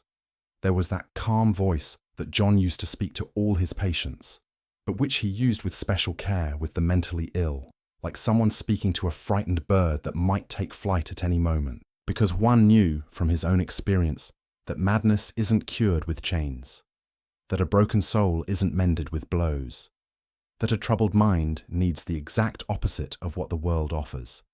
It needs what a frightened child needs in the middle of a storm, a calm voice to tell it not to be afraid, a firm hand to hold it without squeezing, a presence that doesn't judge, doesn't punish, doesn't run away, doesn't grow impatient when the sick person has an episode, doesn't take offense when the sick person says nonsensical things, doesn't get scared when the sick person screams or cries or laughs for no apparent reason. A presence that is simply there, saying without words, with the sheer force of permanence, "Don't be afraid, I'm staying with you. Whatever happens, I'm staying." Juan didn't do all this alone, although during the first few months he tried, almost killing himself, trying to be a nurse, a cook, a beggar, an administrator, a cleaner, and everything else at the same time. But little by little, drawn by his example, moved by his testimony, touched by the grace he radiated without intending to, a group of men formed around him who decided to dedicate their lives to the same cause. The most remarkable of them was Anton Martin, a man whose story deserves its own chapter. Anton Martin was a soldier, as Juan had been. He was a man of the world, as Juan had been. He was someone who had seen and done things he probably wasn't proud of, like Juan. And one day, no one knows exactly how or when, Anton Martin met Juan de Dios. Perhaps he saw him passing by on the street, carrying a sick person on his shoulders. Perhaps he heard him shout, "Brothers, do good to yourselves," in the darkness of the night. Perhaps he entered the hospital out of curiosity, and what he saw there changed his life. What we do know is that Anton Martin was converted. He was converted not to a religion because he was already a Christian, but to a way of living that religion that was radically different from anything he had ever known. He was converted to hospitality. He was converted to service. He was converted to that holy madness of seeing Christ in every sick person and treating every sick person as you would treat Christ. Anton Martin stayed with Juan until the very end. And after the end, after Juan died, Anton Martin took the work to Madrid, where he founded a hospital that would bear his name and exist for centuries. The square where that hospital stood is still called Plaza de Anton Martin today. And every time someone pronounces that name without knowing its story, they are unknowingly pronouncing the name of a man who learned to love from Juan de Dios. But there were others, men of diverse origins, some who had been rich and had given up their wealth, others who had been poor and had finally found something that gave meaning to their poverty, some literate men who could read and write and who handled correspondence and records, others illiterate men who couldn't sign their names but who knew how to clean a wound with the gentleness of an angel, men all united by something stronger than their differences in origin, education, character, or temperament. The conviction that serving the sick was not just an act of charity, not just a way to earn heaven by doing good works, not just a religious duty to be fulfilled. It was the most direct and authentic way to serve Christ, because Christ himself had said it, with words that admit no ambiguity, words that John of God knew by heart, and that he constantly repeated to his companions, like the refrain of a song he couldn't stop singing. Whatever you did for one of the least of these brothers and sisters of mine, you did for me. Every time they washed a wound, they washed Christ's wounds. Every time they fed the hungry, they fed Christ. Every time they clothed the naked, they clothed Christ. Every time they visited the sick, they visited Christ. Not metaphorically, not poetically, literally. Christ was there, in every hospital bed, waiting to be cared for. And caring for him was the greatest privilege a human being could receive. Juan even travelled to Valladolid to ask the king himself for resources.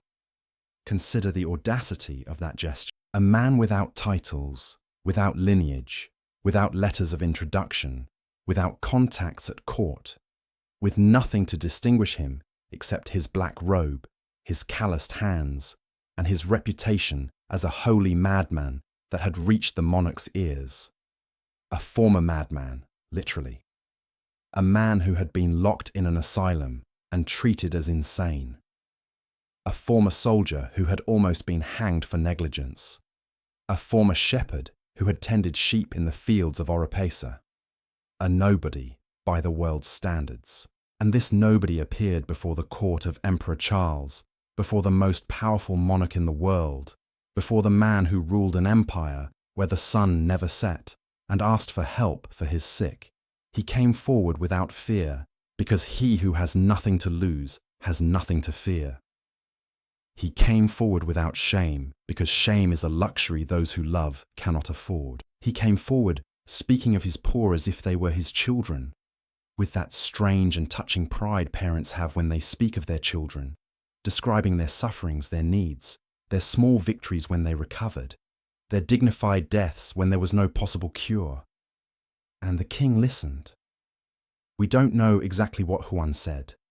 We have no transcript of the speech, no minutes of that audience. But we know that something about Juan's presence, something in his voice, something in the way he spoke, something in those eyes that had seen so much suffering, and that shone not with bitterness but with a light that seemed to come from another world, moved the sovereign enough to send help, money, supplies, official support. The King of Spain, the man who could have anything he wanted, recognized in that beggar something worth more than all the treasures of the Indies, a heart that knew how to love.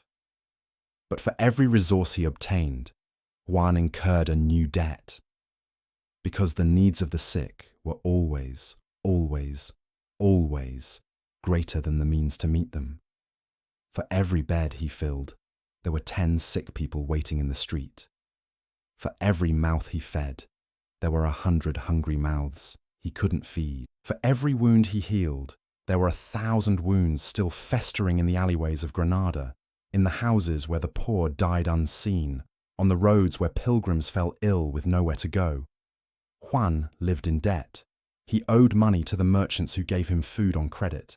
He owed money to the pharmacists who gave him medicine on credit. He owed money to the owners of the premises he rented to expand the hospital. He owed money to everyone, And these debts caused him anguish that was sometimes greater than any physical pain, because Juan was a man of honor, a man who had given his word, and each unpaid debt was for him a broken promise, a weight on his conscience that robbed him of sleep more than the cold of the floor where he slept.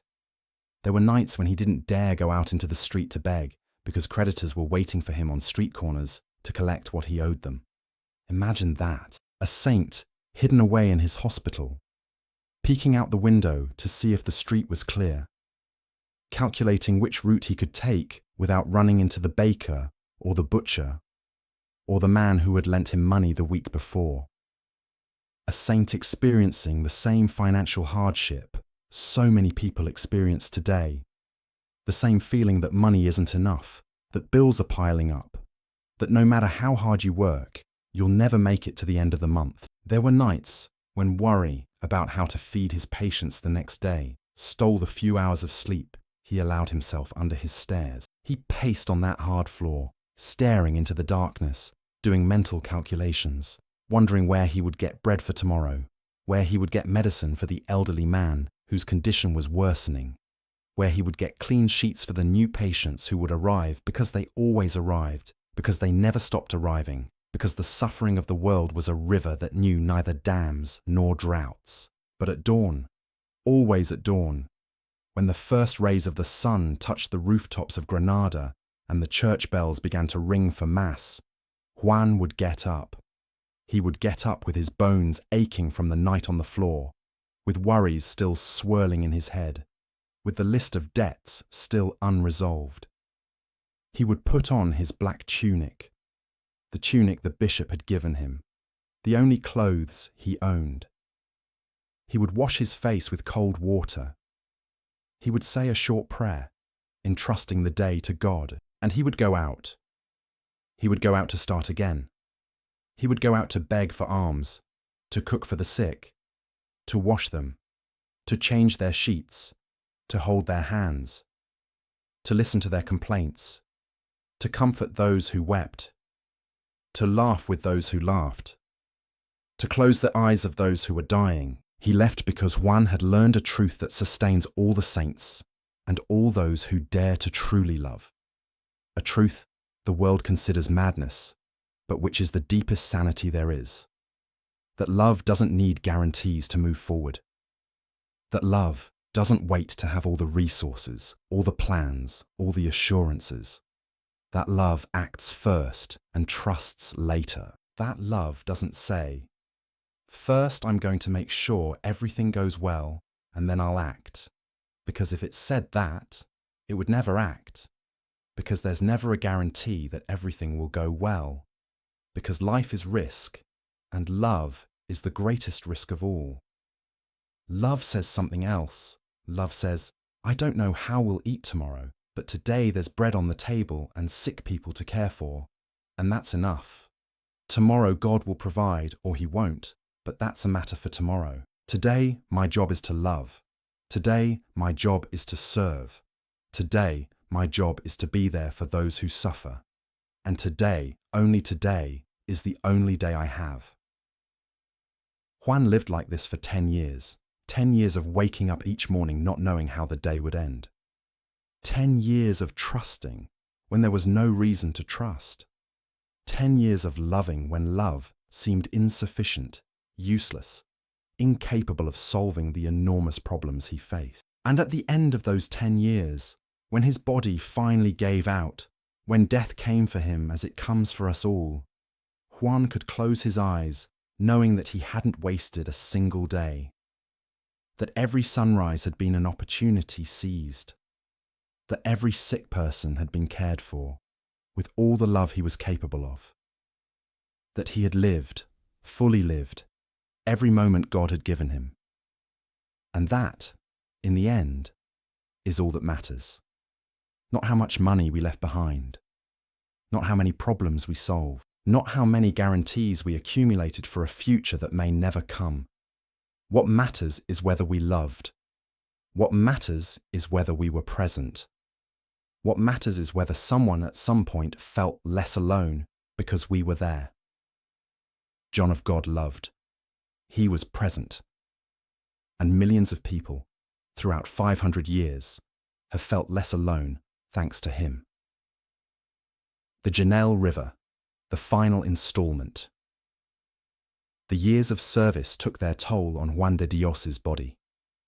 10 years that felt like a lifetime, because every day of those 10 years was lived with an intensity that most human beings don't experience in 50. 10 years of sleepless nights, or sleeping barely a few hours under that staircase that had become his only refuge. On that hard floor, he preferred to any bed, because beds were for the sick, not for him. 10 years of carrying the sick on his shoulders, up and down the hills of Granada, with weights that would have bent much younger men, feeling how each step tore a little more strength from his muscles, a little more cartilage from his joints, a little more life from the body God had given him, and which he was spending without reserve, like someone who spends a coin, knowing they won't need to save anything for later. 10 years of walking miles through the streets of Granada, begging from door to door, corner to corner, with those empty pots that returned full, and those sacks that returned laden with bread and fruit, and everything else the charity of the people of Granada wanted to place in the hands of that man who smelled of illness, homemade soap, and something else that no one could name, but that everyone recognized as sainthood. 10 years of eating the last of what was left after all the sick had eaten, the scraps of the scraps, the crusts that no one else wanted, the bruised fruit that was no longer fit to be sold at the market, but that could still feed a stomach accustomed to asking for nothing. 10 years of enduring the cold of Granada's winters, when the wind descended from the Sierra Nevada mountains, laden with snow and seeped through the narrow streets like a knife cutting to the bone. 10 years of enduring the heat of Andalusian summers, when the sun beat down on the city's stones like a hammer and the air grew so thick it was hard to breathe. 10 years of exposing himself to the contagious diseases of those he cared for, to fevers transmitted by breath, to infections spread by contact, to the ailments that the doctors of the time couldn't name, but that Juan contracted time and again because he never protected himself, because he never wore gloves or masks or any of those precautions that would have been so sensible, but which seemed to him a way of putting distance between himself and his patients. And distance was the one thing Juan, 10 years of refusing to rest when his body begged for it, of ignoring the signs that any sensible person would have heeded, of turning a deaf ear to the pains that began as whispers and ended as screams, of carrying on when carrying on was no longer possible, but Juan made it possible anyway, because his will was stronger than his flesh, because his love was more stubborn than his bones, because every time he thought of resting, he saw the face of a sick person who needed him, and that face gave him strength that his own body no longer had. 10 years of giving and giving and giving, without taking anything for himself, without holding anything back, without reserving anything, like a candle burning at both ends, illuminating with a brighter light, but consuming itself twice as fast, like a river flowing into the sea without ever pausing to form a lake to collect its waters, like a father who feeds his children even though he goes hungry, who shelters them even though he is cold, who protects them even though he is left exposed. That is how Juan had lived, and that is how, inevitably, his body began to break down. That body, once as strong as a soldier's, the same body that had marched to Vienna and fought against the Turks, that had worn armor and wielded swords, that had survived battles where others fell around it like autumn leaves. That body, once as resilient as a shepherd's, the same body that had slept under the open sky in the fields of Oropesa, that had walked leagues in the sun and rain, that had learned to endure hunger, thirst, and exhaustion as life's natural companions, that body, which had withstood so much, began to give way. Arthritis settled in his joints like an unwelcome guest, like an invader planting its flag on conquered territory and refusing to leave. It began in his knees, those knees that had knelt so many times before the Blessed Sacrament, that had bent so many times to wash the feet of the sick, that had endured so many hours of prayer on stone floors. The disease attacked them first, as if it knew they were his weak point, as if it wanted to take revenge for all the use Juan had made of them. Then it moved up to his hips, down to his ankles, and spread to his hands, those hands that had tenderly touched thousands of sick people, those hands that were now beginning to twist, to swell, to refuse to obey the commands his brain sent them. The pain was unspeakable. Those who lived with Juan tried to describe his suffering afterward, but words weren't enough. They said his legs seemed to twist from the inside, as if someone were squeezing his bones with an invisible tourniquet. They said every step he took was a feat of willpower, because his joints creaked and protested like rusty hinges. Someone insisted on moving despite the... They said there were nights when Juan couldn't find any position that didn't hurt, and he would lie on the floor under his staircase with his eyes open, staring into the darkness, praying silently while the pain coursed through his body like waves of fire that rose and fell without respite. But Juan concealed all of this with astonishing skill. Over years of practice, he had developed an extraordinary talent for hiding his own suffering. He didn't do it out of pride, vanity, or to gain admiration for his strength. He did it for a much simpler and deeper reason. He didn't want anyone to worry about him. He didn't want to steal attention that should be directed toward the sick in the hospital. He didn't want anyone to spend on him the compassion that should be spent on those who truly needed it.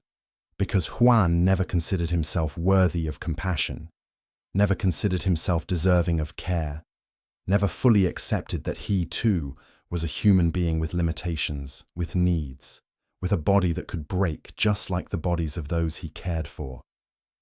Juan did his best to hide it. He had a limp, but when someone asked him what was wrong, he said it was nothing, that he'd tripped over a stone, that it would pass soon, that they shouldn't worry, that there were more important things to worry about.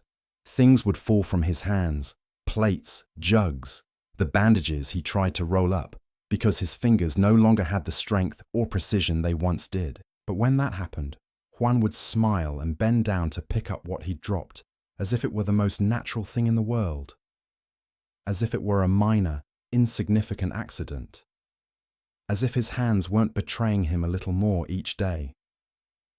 He continued going out at night to beg, because that was his mission, because that was what he did, because the sick needed to eat tomorrow, and the only way to get food was to go out and look for it.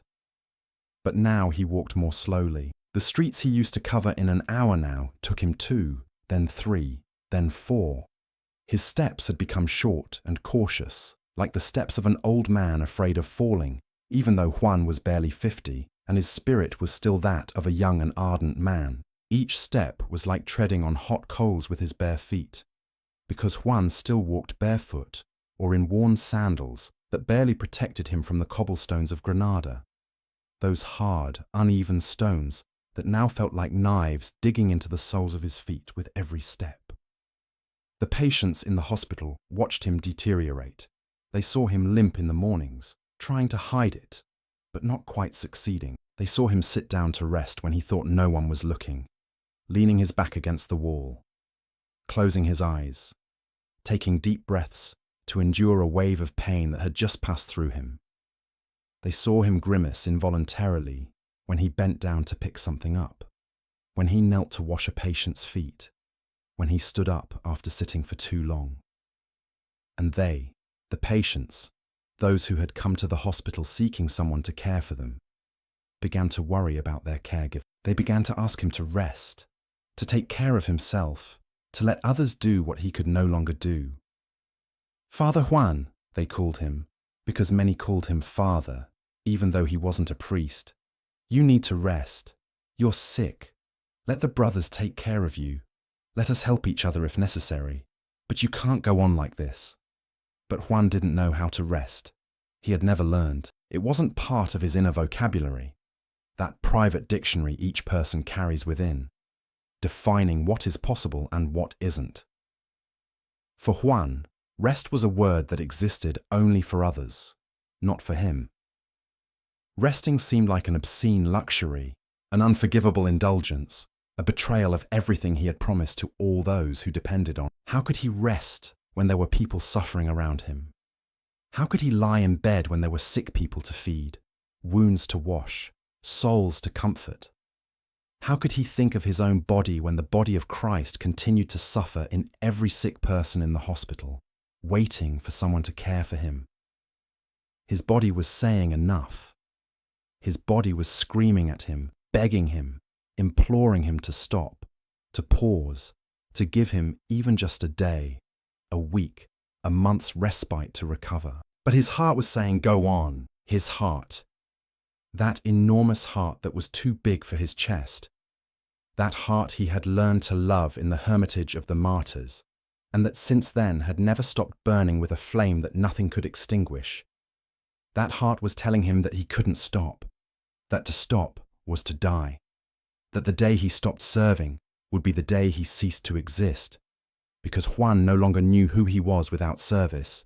He no longer knew where he ended and where his mission began. And John always listened to his heart, always, even when his heart asked for impossible things, even when his heart led him down paths his body could not travel, even when his heart pushed him toward his own destruction, because John had learned, at some point in his tumultuous and holy life, that the heart is the compass God places within us, and that following it, even if it leads us to the cross, is the only way to reach resurrection. And then came the day of the river. It was one of those winter days in Granada, when the sky dawns grey and low, heavy with clouds rolling in from the south that promise rain or snow, or both. One of those days, when the cold seeps under your clothes and settles into your bones, as if it wanted to stay there forever. One of those days when sensible people stay home, by the fire, waiting for the worst of the weather to pass. But Juan wasn't sensible. Juan never had been. And besides, the hospital needed firewood. The Genil River was swollen that day, fed by the snow melting on the peaks of the Sierra Nevada. Those mountains that rose to the east of Granada like silent white guardians. Those mountains whose summits remained snow-capped even in summer. Those mountains that each winter released part of their frozen treasure and sent it downstream, toward the fertile plain, toward the city, toward the sea that awaited at the end of all rivers. The Genil received this meltwater and was transformed. The gentle, predictable river of summer became a furious, unpredictable beast, a brown, foaming serpent that roared as it passed under the bridges and swept away everything in its path. Branches, tree trunks, dead animals, the remains of fences that the current had ripped from their foundations. The water ran furiously. It ran with a speed that mesmerized anyone who stared at it for too long. It ran with a force that could be felt in the ground, in the vibration of the stones on the bank, in the trembling of the air surrounding the riverbed.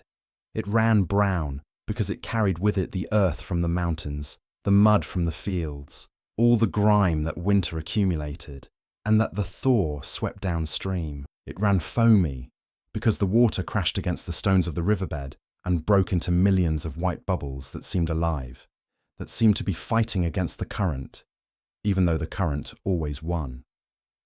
Juan needed firewood for the hospital. The elderly people he cared for, those frail old folks whose bodies no longer produced enough heat to keep them warm, needed a fire burning day and night to keep from freezing on winter nights. The feverish patients needed hot broths to regain their strength, and broths couldn't be cooked without a fire. The sweat-soaked sheets needed to dry, and they couldn't be dried without a fire. Fire was life in that hospital, and firewood was what fueled the fire, and firewood cost money that Juan didn't have.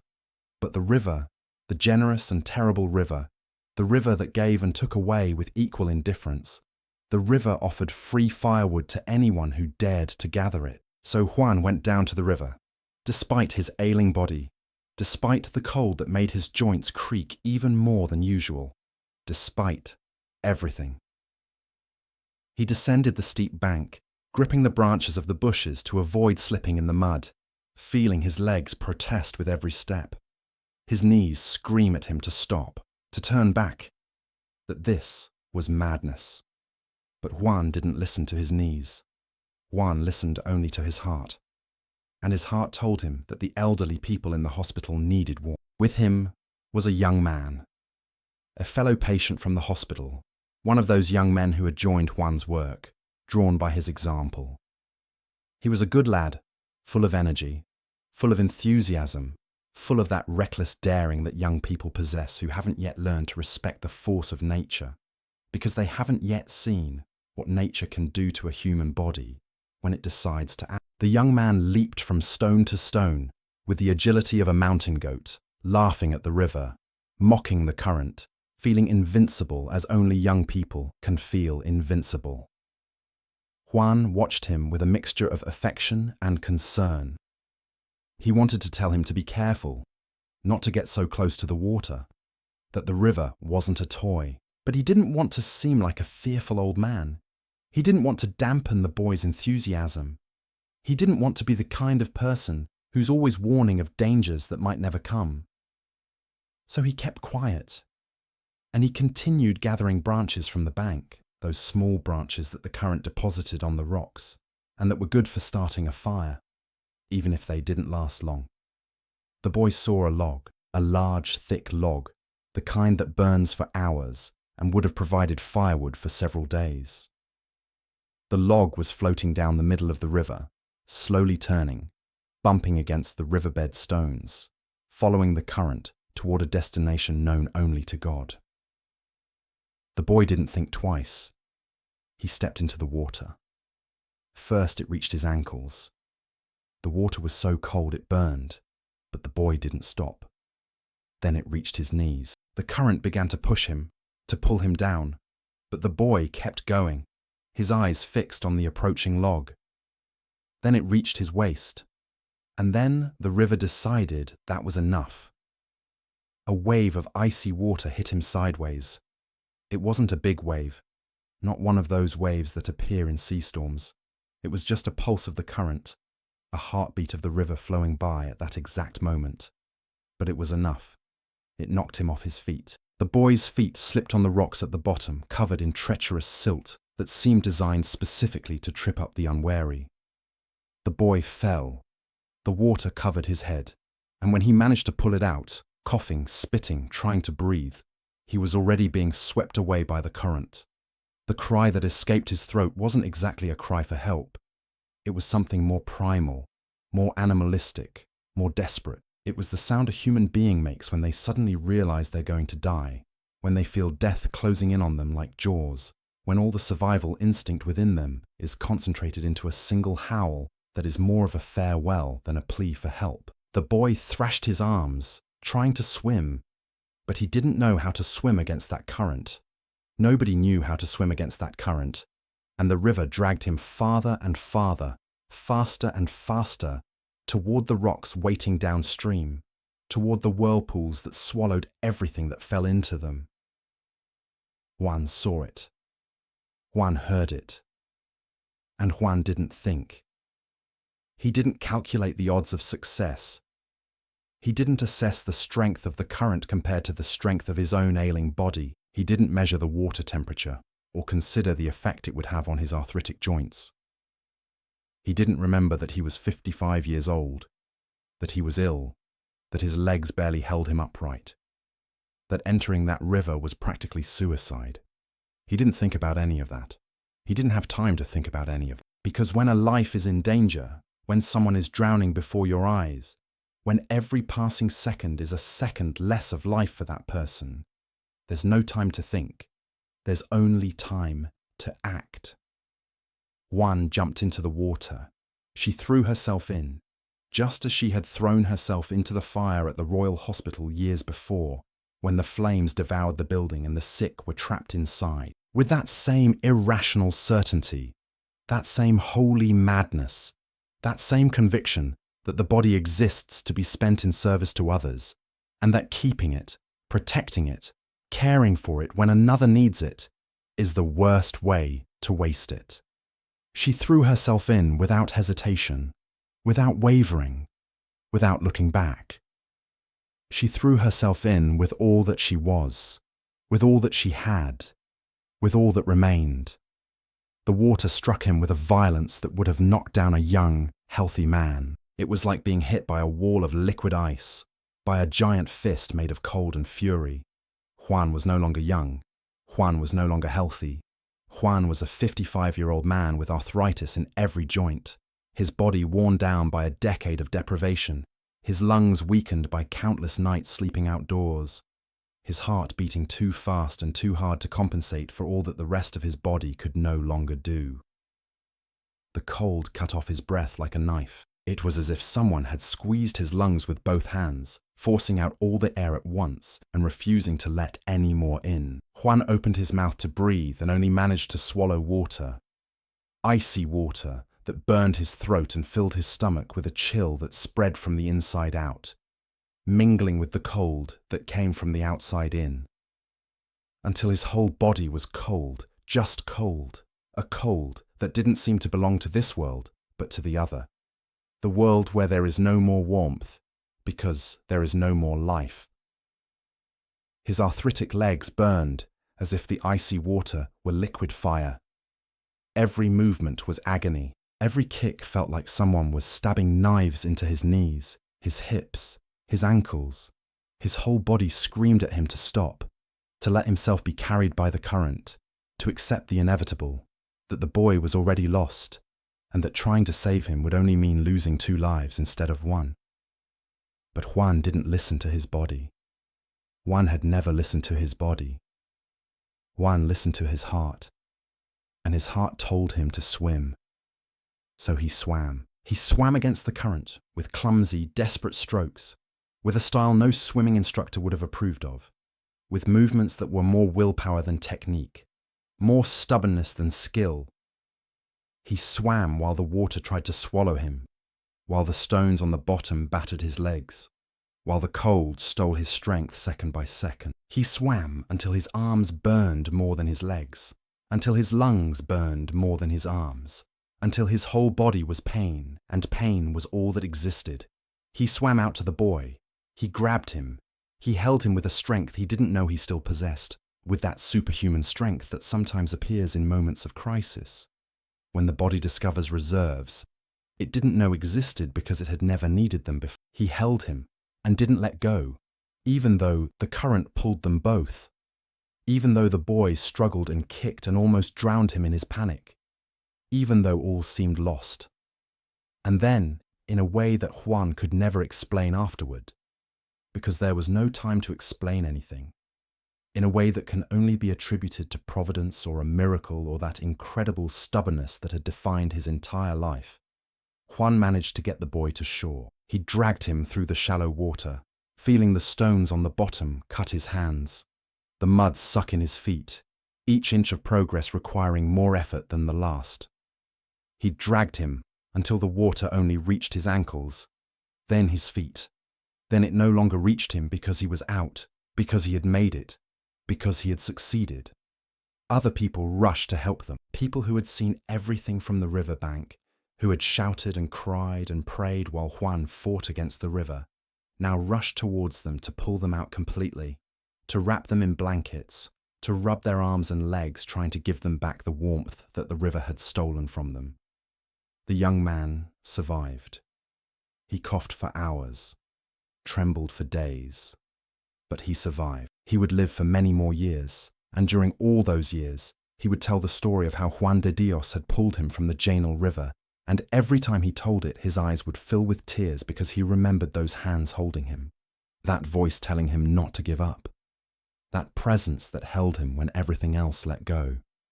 But Juan paid the price. The dip in the icy waters of the Janel River, combined with his body already weakened by years of deprivation, combined with lungs already compromised by so many nights spent outdoors, combined with an immune system exhausted from giving so much without ever receiving anything in return, triggered pneumonia, a ferocious, relentless pneumonia, the kind that in the 16th century had no cure, because antibiotics didn't exist, because modern hospitals didn't exist, because the only medicine available was hope and prayer, and the herbs that apothecaries prepared without really knowing if they worked or not. Juan fell gravely ill. The fever struck him that very night, rising so rapidly that those caring for him were alarmed, for such a fever could only mean one thing. He began to cough, a deep, wet cough that shook his entire chest, tearing chunks of lung with each spasm, leaving him breathless and his eyes filled with tears. He began to have difficulty breathing, that terrible sensation of not getting enough air, of his lungs not filling no matter how much he inhaled, of drowning on dry land just as he had been drowning in the river. And this time, for the first time in 10 years, Juan could not get up. For the first time in 10 years, the man who rose each morning to serve the sick had to lie in bed while others served him. For the first time in 10 years, the hands that had washed thousands of sick people were washed by other hands. For the first time in 10 years, the voice that had comforted so many had to be comforted. And Juan, who had never accepted being cared for, who had always refused any attention that might take time or resources away from his patients, finally had to accept that he too was mortal, that he too could fall ill, that he too needed what he had given to others for 10 years. The news spread through Granada with the speed of bad news, a speed that seems to defy the laws of physics, making everyone find out at the same time, even though no one knows exactly how they found out. Juan de Dios is sick. The words passed from mouth to mouth, from house to house, from street to street, like a cold wind sweeping through the city. Juan de Dios is dying. People stopped on street corners to talk about it, to ask if it was true, to shake their heads as if denying it could make it not be true. The entire city was shaken, because Juan de Dios wasn't just a man who ran a hospital. Juan de Dios was part of Granada, part of the landscape, as inseparable from the city as the Alhambra, or the cathedral, or the Genil River that had now mortally wounded him. To imagine Granada without Juan de Dios was like imagining the sky without stars, like imagining dawn without the sun. The people who had seen him pass through the streets every night, shouting, "Brothers, do good to yourselves," couldn't conceive of those streets without his voice, without his stooped and tenacious figure, without his empty pots that returned full. A noblewoman named Ana Osorio, one of the hospital's most generous benefactors, one of those who had understood from the beginning the greatness of what Juan was doing and who had dedicated her fortune to that greatness, obtained permission from the bishop to take Juan to her home and care for him. It was not an easy decision. Juan's colleagues protested. They wanted to care for him themselves, in the hospital, surrounded by the patients he loved so much, in the only home he had known for 10 years. But the bishop, who knew Juan and knew that he would never rest if he was surrounded by people who needed his help, decided it was best to take him away, because Juan could no longer stay in the hospital. He could no longer be surrounded by sick people without wanting to get up and care for them, even though getting up was impossible, even though the effort cost him the last vestiges of life he had left. Every time he heard someone cough in the next room, he tried to sit up. Every time he heard a groan of pain, he tried to get out of bed to go see who was suffering. His body no longer obeyed him. His legs refused to support him, but his heart kept giving orders that his body couldn't carry out. And that torture of wanting to and not being able to was worse than the illness itself. Before leaving the hospital, Juan did something that moved everyone who witnessed it, something that those who were there recounted for the rest of their lives as one of the most sacred moments they had ever seen. He crawled to the chapel. He didn't walk, because he could no longer walk. He crawled, on his hands and knees on the stone floor, dragging his legs that no longer responded, gasping with every movement because his lungs couldn't give him enough air, sweating despite the cold because the fever was consuming him from within. He crawled metre by metre, centimetre by centimetre, toward the small chapel where they kept the Blessed Sacrament, that simple room that was the spiritual heart of the hospital, the place where Juan had prayed every morning and every night for 10 years, the place where he had found the strength to go on when everything seemed impossible. His companions wanted to help him, wanted to carry him, wanted to bear him in their arms all the way to the chapel. But Juan refused. He wanted to arrive by his own strength, or by what remained of it. He wanted to make that final journey with his own effort, as an offering, as penance, as an act of love. And his companions, who knew him well, who knew that when Juan made up his mind there was no power on earth that could change it, stepped aside and let him drag himself along, even though it broke their hearts to see him like that, even though tears streamed down their cheeks as they watched him. She arrived at the chapel. She knelt before the Blessed Sacrament, despite the unbearable pain in her legs, despite the arthritis that screamed at her with every bend of her knees, despite everything. She knelt because kneeling was what she did, because kneeling was who she was, because she couldn't imagine being in God's presence any other way. And she prayed. He prayed for a long time, silently, with his eyes closed and his hands clasped. He prayed, not saying goodbye to the hospital, which was just a building of stone and wood, but to every patient he had cared for there.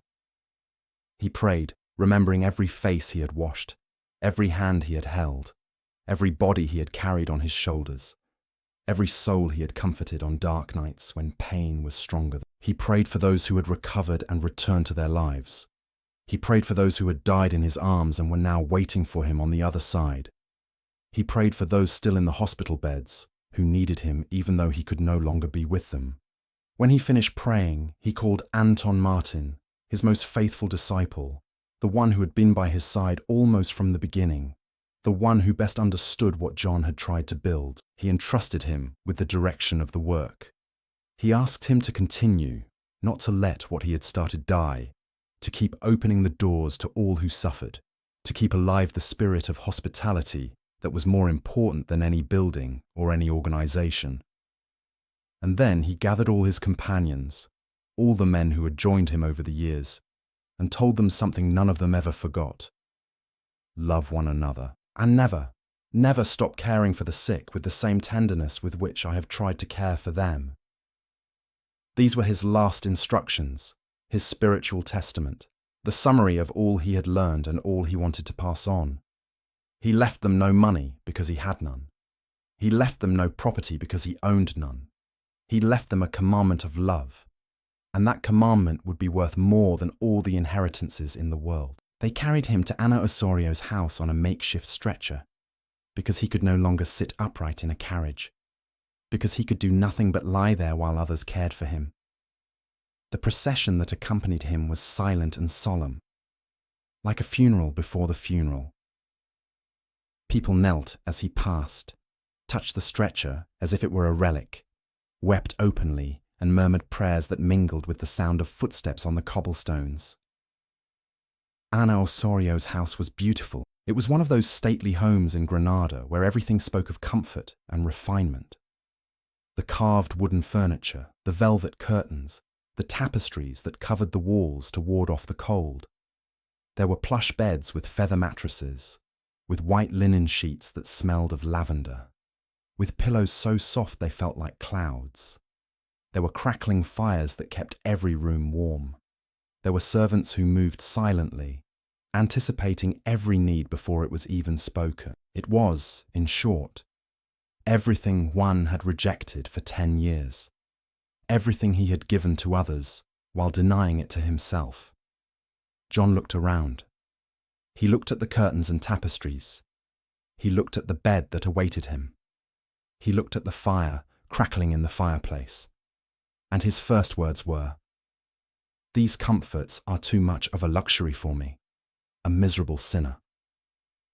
Until the very end, until his last breath, Juan considered himself unworthy. To the very end, the man who had given everything he had and everything he was, who had dedicated every day of his adult life to serving those who suffered, who had slept under stairwells so others could have beds, who had eaten the scraps of the scraps so others could eat first, who had thrown himself into an icy river to save a life that wasn't his own, still believed he deserved nothing. He still believed he was the least of all, the most sinful of all, the least worthy of all. He still looked at the bed where they had laid him and felt guilty for occupying it, as if somewhere in Granada there was someone who needed it more than he did. The doctors came. The best doctors in Granada, the ones who treated nobles and bishops, the ones who charged fortunes for their services, but who this time came free of charge, because it was Juan de Dios, and no one charged to treat Juan de Dios. They examined his chest. They listened to his breathing. They took his pulse. They consulted among themselves in low voices, with those grave expressions doctors wear when the news is not good. They tried to cure him. They administered the remedies known to the medicine of their time: herbal syrups, hot poultices on his chest, bloodletting that supposedly would eliminate the harmful humours. But it was already too late. The pneumonia advanced with a relentless determination that knew no remedy. It advanced like an army that had broken through the enemy's defences and was marching unopposed toward the capital. It advanced, taking over more and more of his lungs, filling them with fluid, robbing them of the ability to absorb the air Juan needed to live. The doctors knew it. Juan knew it. Everyone knew it, though no one wanted to say it aloud, because saying it aloud would make it all too real. The pains of arthritis compounded the fever and difficulty breathing, creating a suffering that would have made any normal person scream, that would have elicited complaints and curses from anyone but John of God. For John endured it all with a serenity that astonished those around him. He didn't complain. He didn't shout. He didn't ask for anything for himself. When asked how he felt, he said he was fine, that they shouldn't worry, that there were others who suffered more than he. When the pain was so intense that it made him close his eyes and clench his teeth, he murmured a prayer instead of a lament. When the fever rose so high that he began to delirious, his delirium was about the sick in the hospital, about whether they had enough food, about whether someone was washing their wounds as he was washing his. He only asked for two things: that they pray for him, because he knew he needed the prayers of others, now that he could no longer pray as before, and that they take care of his sick, because that was the only thing that mattered to him, the only thing that had mattered for 10 years, the only thing that would matter until his last heartbeat. March 8, 1550, dawned like any other late winter day in Granada. The sun rose over the Sierra Nevada mountains, painting the snow-capped peaks pink and gold. Church bells rang for morning mass. Merchants opened their shops in the market. Life went on, as it always does, indifferent to the dramas unfolding behind closed doors. But in Ana Osorio's house, everyone knew that day was different. Everyone felt that something was approaching, that something was about to happen, that the very air in the room where Juan lay had become denser, more solemn, more charged with a presence that was not of this world. March 8th, the same day of the month that Juan had been born 55 years earlier, in that Portuguese village he had left as a child, and to which he had never returned. On the same day of the month that he had come into the world, he was now preparing to leave it, as if his life were a circle closing in on itself, as if God had wanted to give it perfect symmetry, as if the date itself were a message saying, what began that day ends today, and everything in between had meaning. And that meaning was this moment, this final surrender, this return home. Juan felt death approaching, not as an enemy coming to destroy him, but as a friend arriving after a long journey, welcomed with open arms. He didn't fear it.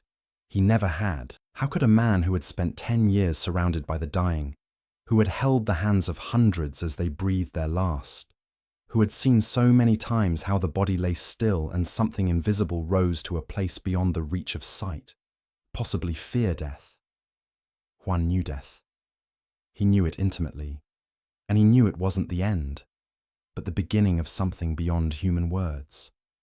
Then he did something no one expected, something that required a superhuman effort, because his legs could barely support his weight, because every movement was agony, because getting out of that bed should have been impossible. But Juan got up. He got up because he wanted to die as he had lived.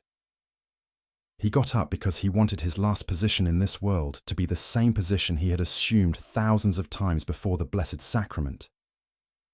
He knelt on the floor, the same arthritic knees that could no longer support him buckled one last time, protesting, crying out in pain, yet obeying.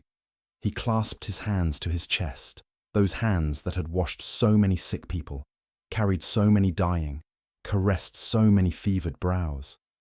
He raised his eyes to a point only he could see, a point beyond the ceiling of the room, beyond the sky of Granada, beyond all that human eyes can reach, and he said, in a voice that was barely a whisper, but filled the room like a chant, like a bell ringing in the silence of the night, like the sound of something eternal that pierces the walls of time for an instant. Jesus, Jesus, into your hands I commend myself. And he died, thus, on his knees, as he had lived, serving, praying, surrendering himself. His body remained in that position, kneeling, hands clasped, face raised towards something others could not see, but which he, at last, could contemplate face to face. He remained like that, motionless, like a statue of flesh and blood, as if death had not been able to interrupt his last prayer, but had simply made it eternal, as if he had passed seamlessly from praying in this world to praying in the next, without a break, without interruption. Those in the room froze. No one moved. No one spoke. No one cried yet, because the tears would come later, when the reality of what had happened began to sink in. For now, there was only silence, a silence so profound, so dense, so full of something that wasn't emptiness but presence, that they all felt they were in a sacred place, that something sacred had just occurred before their eyes, that they had witnessed something they would tell their children and their children's children until words were worn out from so much repetition. The news of his death spread through Granada like a shockwave of grief and gratitude, of loss and wonder, of tears and certainty. It spread through the streets and squares, the markets and churches, the palaces of the nobles and the shacks of the poor. It spread without anyone being able to explain how it had spread so quickly, because news of holy deaths travels along paths that are not the paths of this world. The bishop came to bid him farewell, wearing his mitre and carrying his crozier, in his ceremonial vestments, tears streaming down his wrinkled cheeks, for he, who had seen so many die, had never seen anyone die like John of God. The civil authorities came to pay their respects. The magistrates, the mayors, and the officials who represented the power of the crown, men accustomed to protocols and formalities, but who this time came without protocols, only with respect, only with the awareness of standing before something greater than themselves. The nobles descended from their palaces, those who lived in the heights of the Albaycin and in the elegant houses of the valley, those who had servants who opened doors for them and carriages that took them wherever they wanted to go, came down on foot, walking along the same streets that Juan had walked for 10 years begging for alms, and their steps sounded strangely humble on the cobblestones, as if Juan's death had made them all equal, as if before that kneeling body there was no longer any difference between the count and the shopkeepers closed their stores. Those who sold fabrics and spices and jewelry and tools and everything else sold in a prosperous city lowered their shutters mid-morning, foregoing the day's profits because some things are more important than profit. And the death of Juan de Dios was one of those things. The students put down their books. Those who studied at the colleges and universities of Granada, those who prepared for exams and memorized texts and dreamed of degrees and honors, closed their books and went out into the streets because what was happening outside was more important than any lesson they could learn inside. And the poor, the sick, the beggars, the mad, the elderly, the orphan, all those whom Juan had taken in from the streets when no one else was looking at them, all those whom Juan had washed and fed and clothed and comforted, all those whom Juan had loved like children when their own children had abandoned them, filled the streets of Granada with a cry that was not only of sadness, it was also a cry of astonishment, of revelation, of belated understanding, because only now, only in losing him, only when it was too late to tell him, did they grasp the magnitude of what that man had done. They understood that Juan hadn't simply been a good man who helped the poor, but something far rarer, far more precious, far closer to the divine than they had been able to see while he was alive. They understood that they had been loved by a saint without realizing he was a saint, and that this love, which had seemed so natural, so taken for granted, so much a part of the everyday landscape of Granada, was in reality a daily miracle they would never experience again. The funeral was a procession the likes of which Granada had never seen. Juan's body, his hands still clasped, was carried through the streets where he had walked so many times, the same streets where he had cried out, "Brothers, do good to yourselves," the same streets where children had thrown stones at him when they thought him mad, and where now those same children, grown men, walked weeping behind the coffin. He who had been stoned as a madman was escorted to the cemetery like a saint. He who had been despised was honored. He who had been considered the least of all was treated as the greatest. And all of Granada knew, with that certainty that needs no proof, because it is felt in the bones, in the chest, in that place in the heart where the deepest truths are known without demonstration, that it would never again see someone like Juan de Dios, that what had passed through its streets for 10 years was not an ordinary man, but a visit from heaven, that the beggar asking for alms was in reality the one who had given the most, that the madman shouting in the streets was in reality the sanest of all, that the sick man sleeping under the stairs was in reality the greatest healer Granada had ever known, and the Genil River, that river that had stolen his health and life, continued to flow as always, indifferent to human dramas, carrying its waters towards the sea, taking with it the last echo of the cries of the drowning boy and the desperate strokes of a 55-year-old man who threw himself in to save him, knowing that it would cost him everything and choosing to do it anyway, because that's what saints do. They don't calculate, they don't measure, they don't keep anything for themselves. They give until there's nothing left to give. And then, when there's nothing left, they give a little more. The saint who watches over you tonight. But the story of Juan de Dios did not end in that room of Ana Osorio's house. It did not end with his kneeling body, nor with the weeping of Granada, nor with the tomb where he was laid to rest in the convent of La Victoria. In a sense, the story of Juan de Dios barely began with his death, because the seeds he had planted during those 10 years of tireless service had roots so deep that no tomb could contain them. His companions, those men who had learned from him the art of healing with tenderness, continued his work. The small brotherhood that John had gathered grew, organized itself, took shape, and in 1572, Pope Pius V officially recognized it as a religious congregation. Years later, in 1586, Pope Sixtus V elevated it to the rank of a religious order.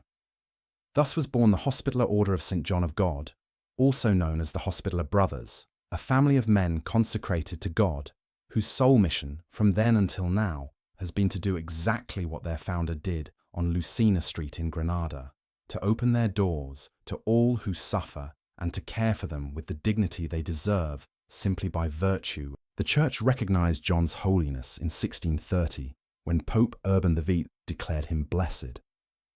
In 1690, Pope Alexander VIII canonized him, inscribing his name forever in the catalogue of saints of the Catholic Church.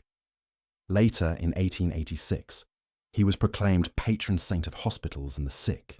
In 1930, he became patron saint of nurses and their association. He was also named patron saint of firefighters, in memory of the night he entered a burning hospital to rescue the sick one by one, walking through the flames as if they were made of prayer. Today, the order that John founded is present on all 5 continents. Thousands of Hospitaller Brothers, along with thousands of lay collaborators, care for millions of people in hospitals, mental health facilities, nursing homes, homeless shelters, rehabilitation programs, and wherever there is someone suffering and in need, not only of physical healing, but also of a presence that reminds them they are loved. The method remains the same as the one John practiced almost 500 years ago. Hospitality, that simple yet profound word that means so much more than opening a door. It means making space in your life for the pain of another. It means saying with your actions, even before your words, "You are welcome here, just as you are, with all that you bring, with all that hurts."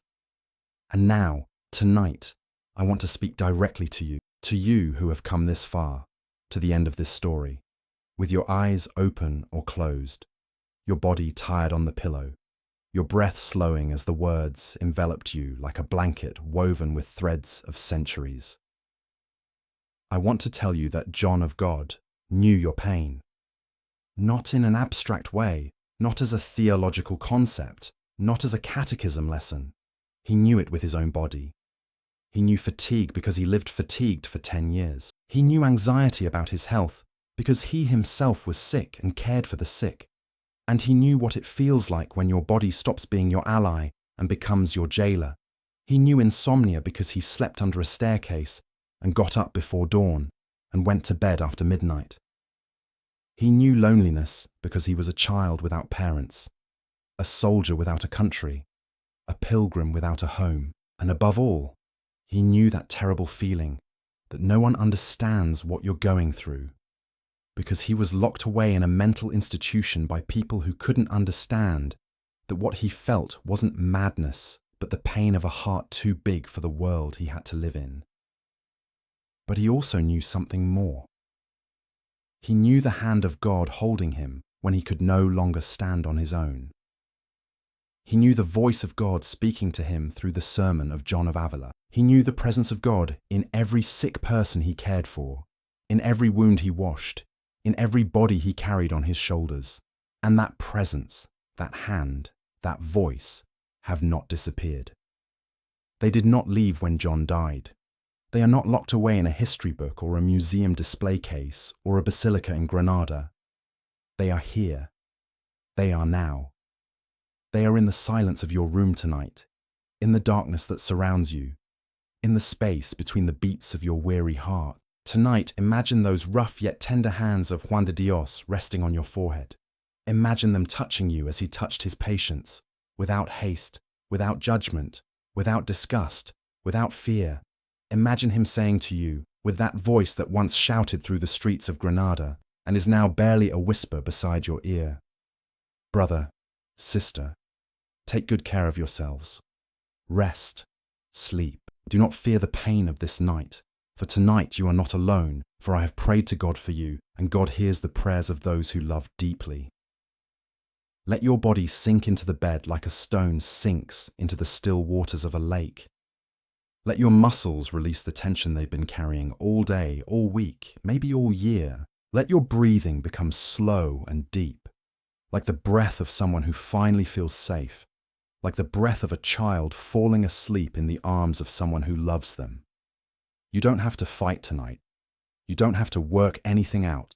You don't have to understand anything. You just have to be here, in this moment, in this stillness, in this peace that isn't the absence of pain, but the presence of something greater than pain, something that envelops it and contains it, and slowly transforms it, like river water, transforms sharp stones into smooth ones, through patience and time. God has not forgotten you. If your body aches tonight, God has not forgotten you. If anxiety grips your chest like a fist tonight, God has not forgotten you. If tonight you feel alone, invisible, insignificant, like just another sick person in a world that doesn't have time to stop and look at you, God has not forgotten you, because God sent John of God into the world so that the world would know that every person who suffers has infinite value, that every sick body is a sacred temple, that every night of pain is a night in which God is closer, not farther away, closer, so close, that if you close your eyes and remain very still, you can feel his warm breath on your face, like the breeze of a spring night in Granada. Sleep now. Sleep with the peace of one who knows there is a saint, who was the patron saint of the sick because he was once sick himself, who was the patron saint of hospitals because he was once a patient himself, who was the patron saint of care because he was once wounded himself. Sleep with the certainty that your difficult nights are not eternal, that each dawn brings with it the possibility of unexpected relief, that God works in the darkness just as he works in the light, and that tonight, while you rest, he continues to care for you with hands that closely resemble the hands of John of God, and may the Lord give you peace. Amen. This has been Saints to Sleep By. Come back soon for more stories of saints to keep you company at night. Until then, may the peace of Christ dwell in your heart. Rest well.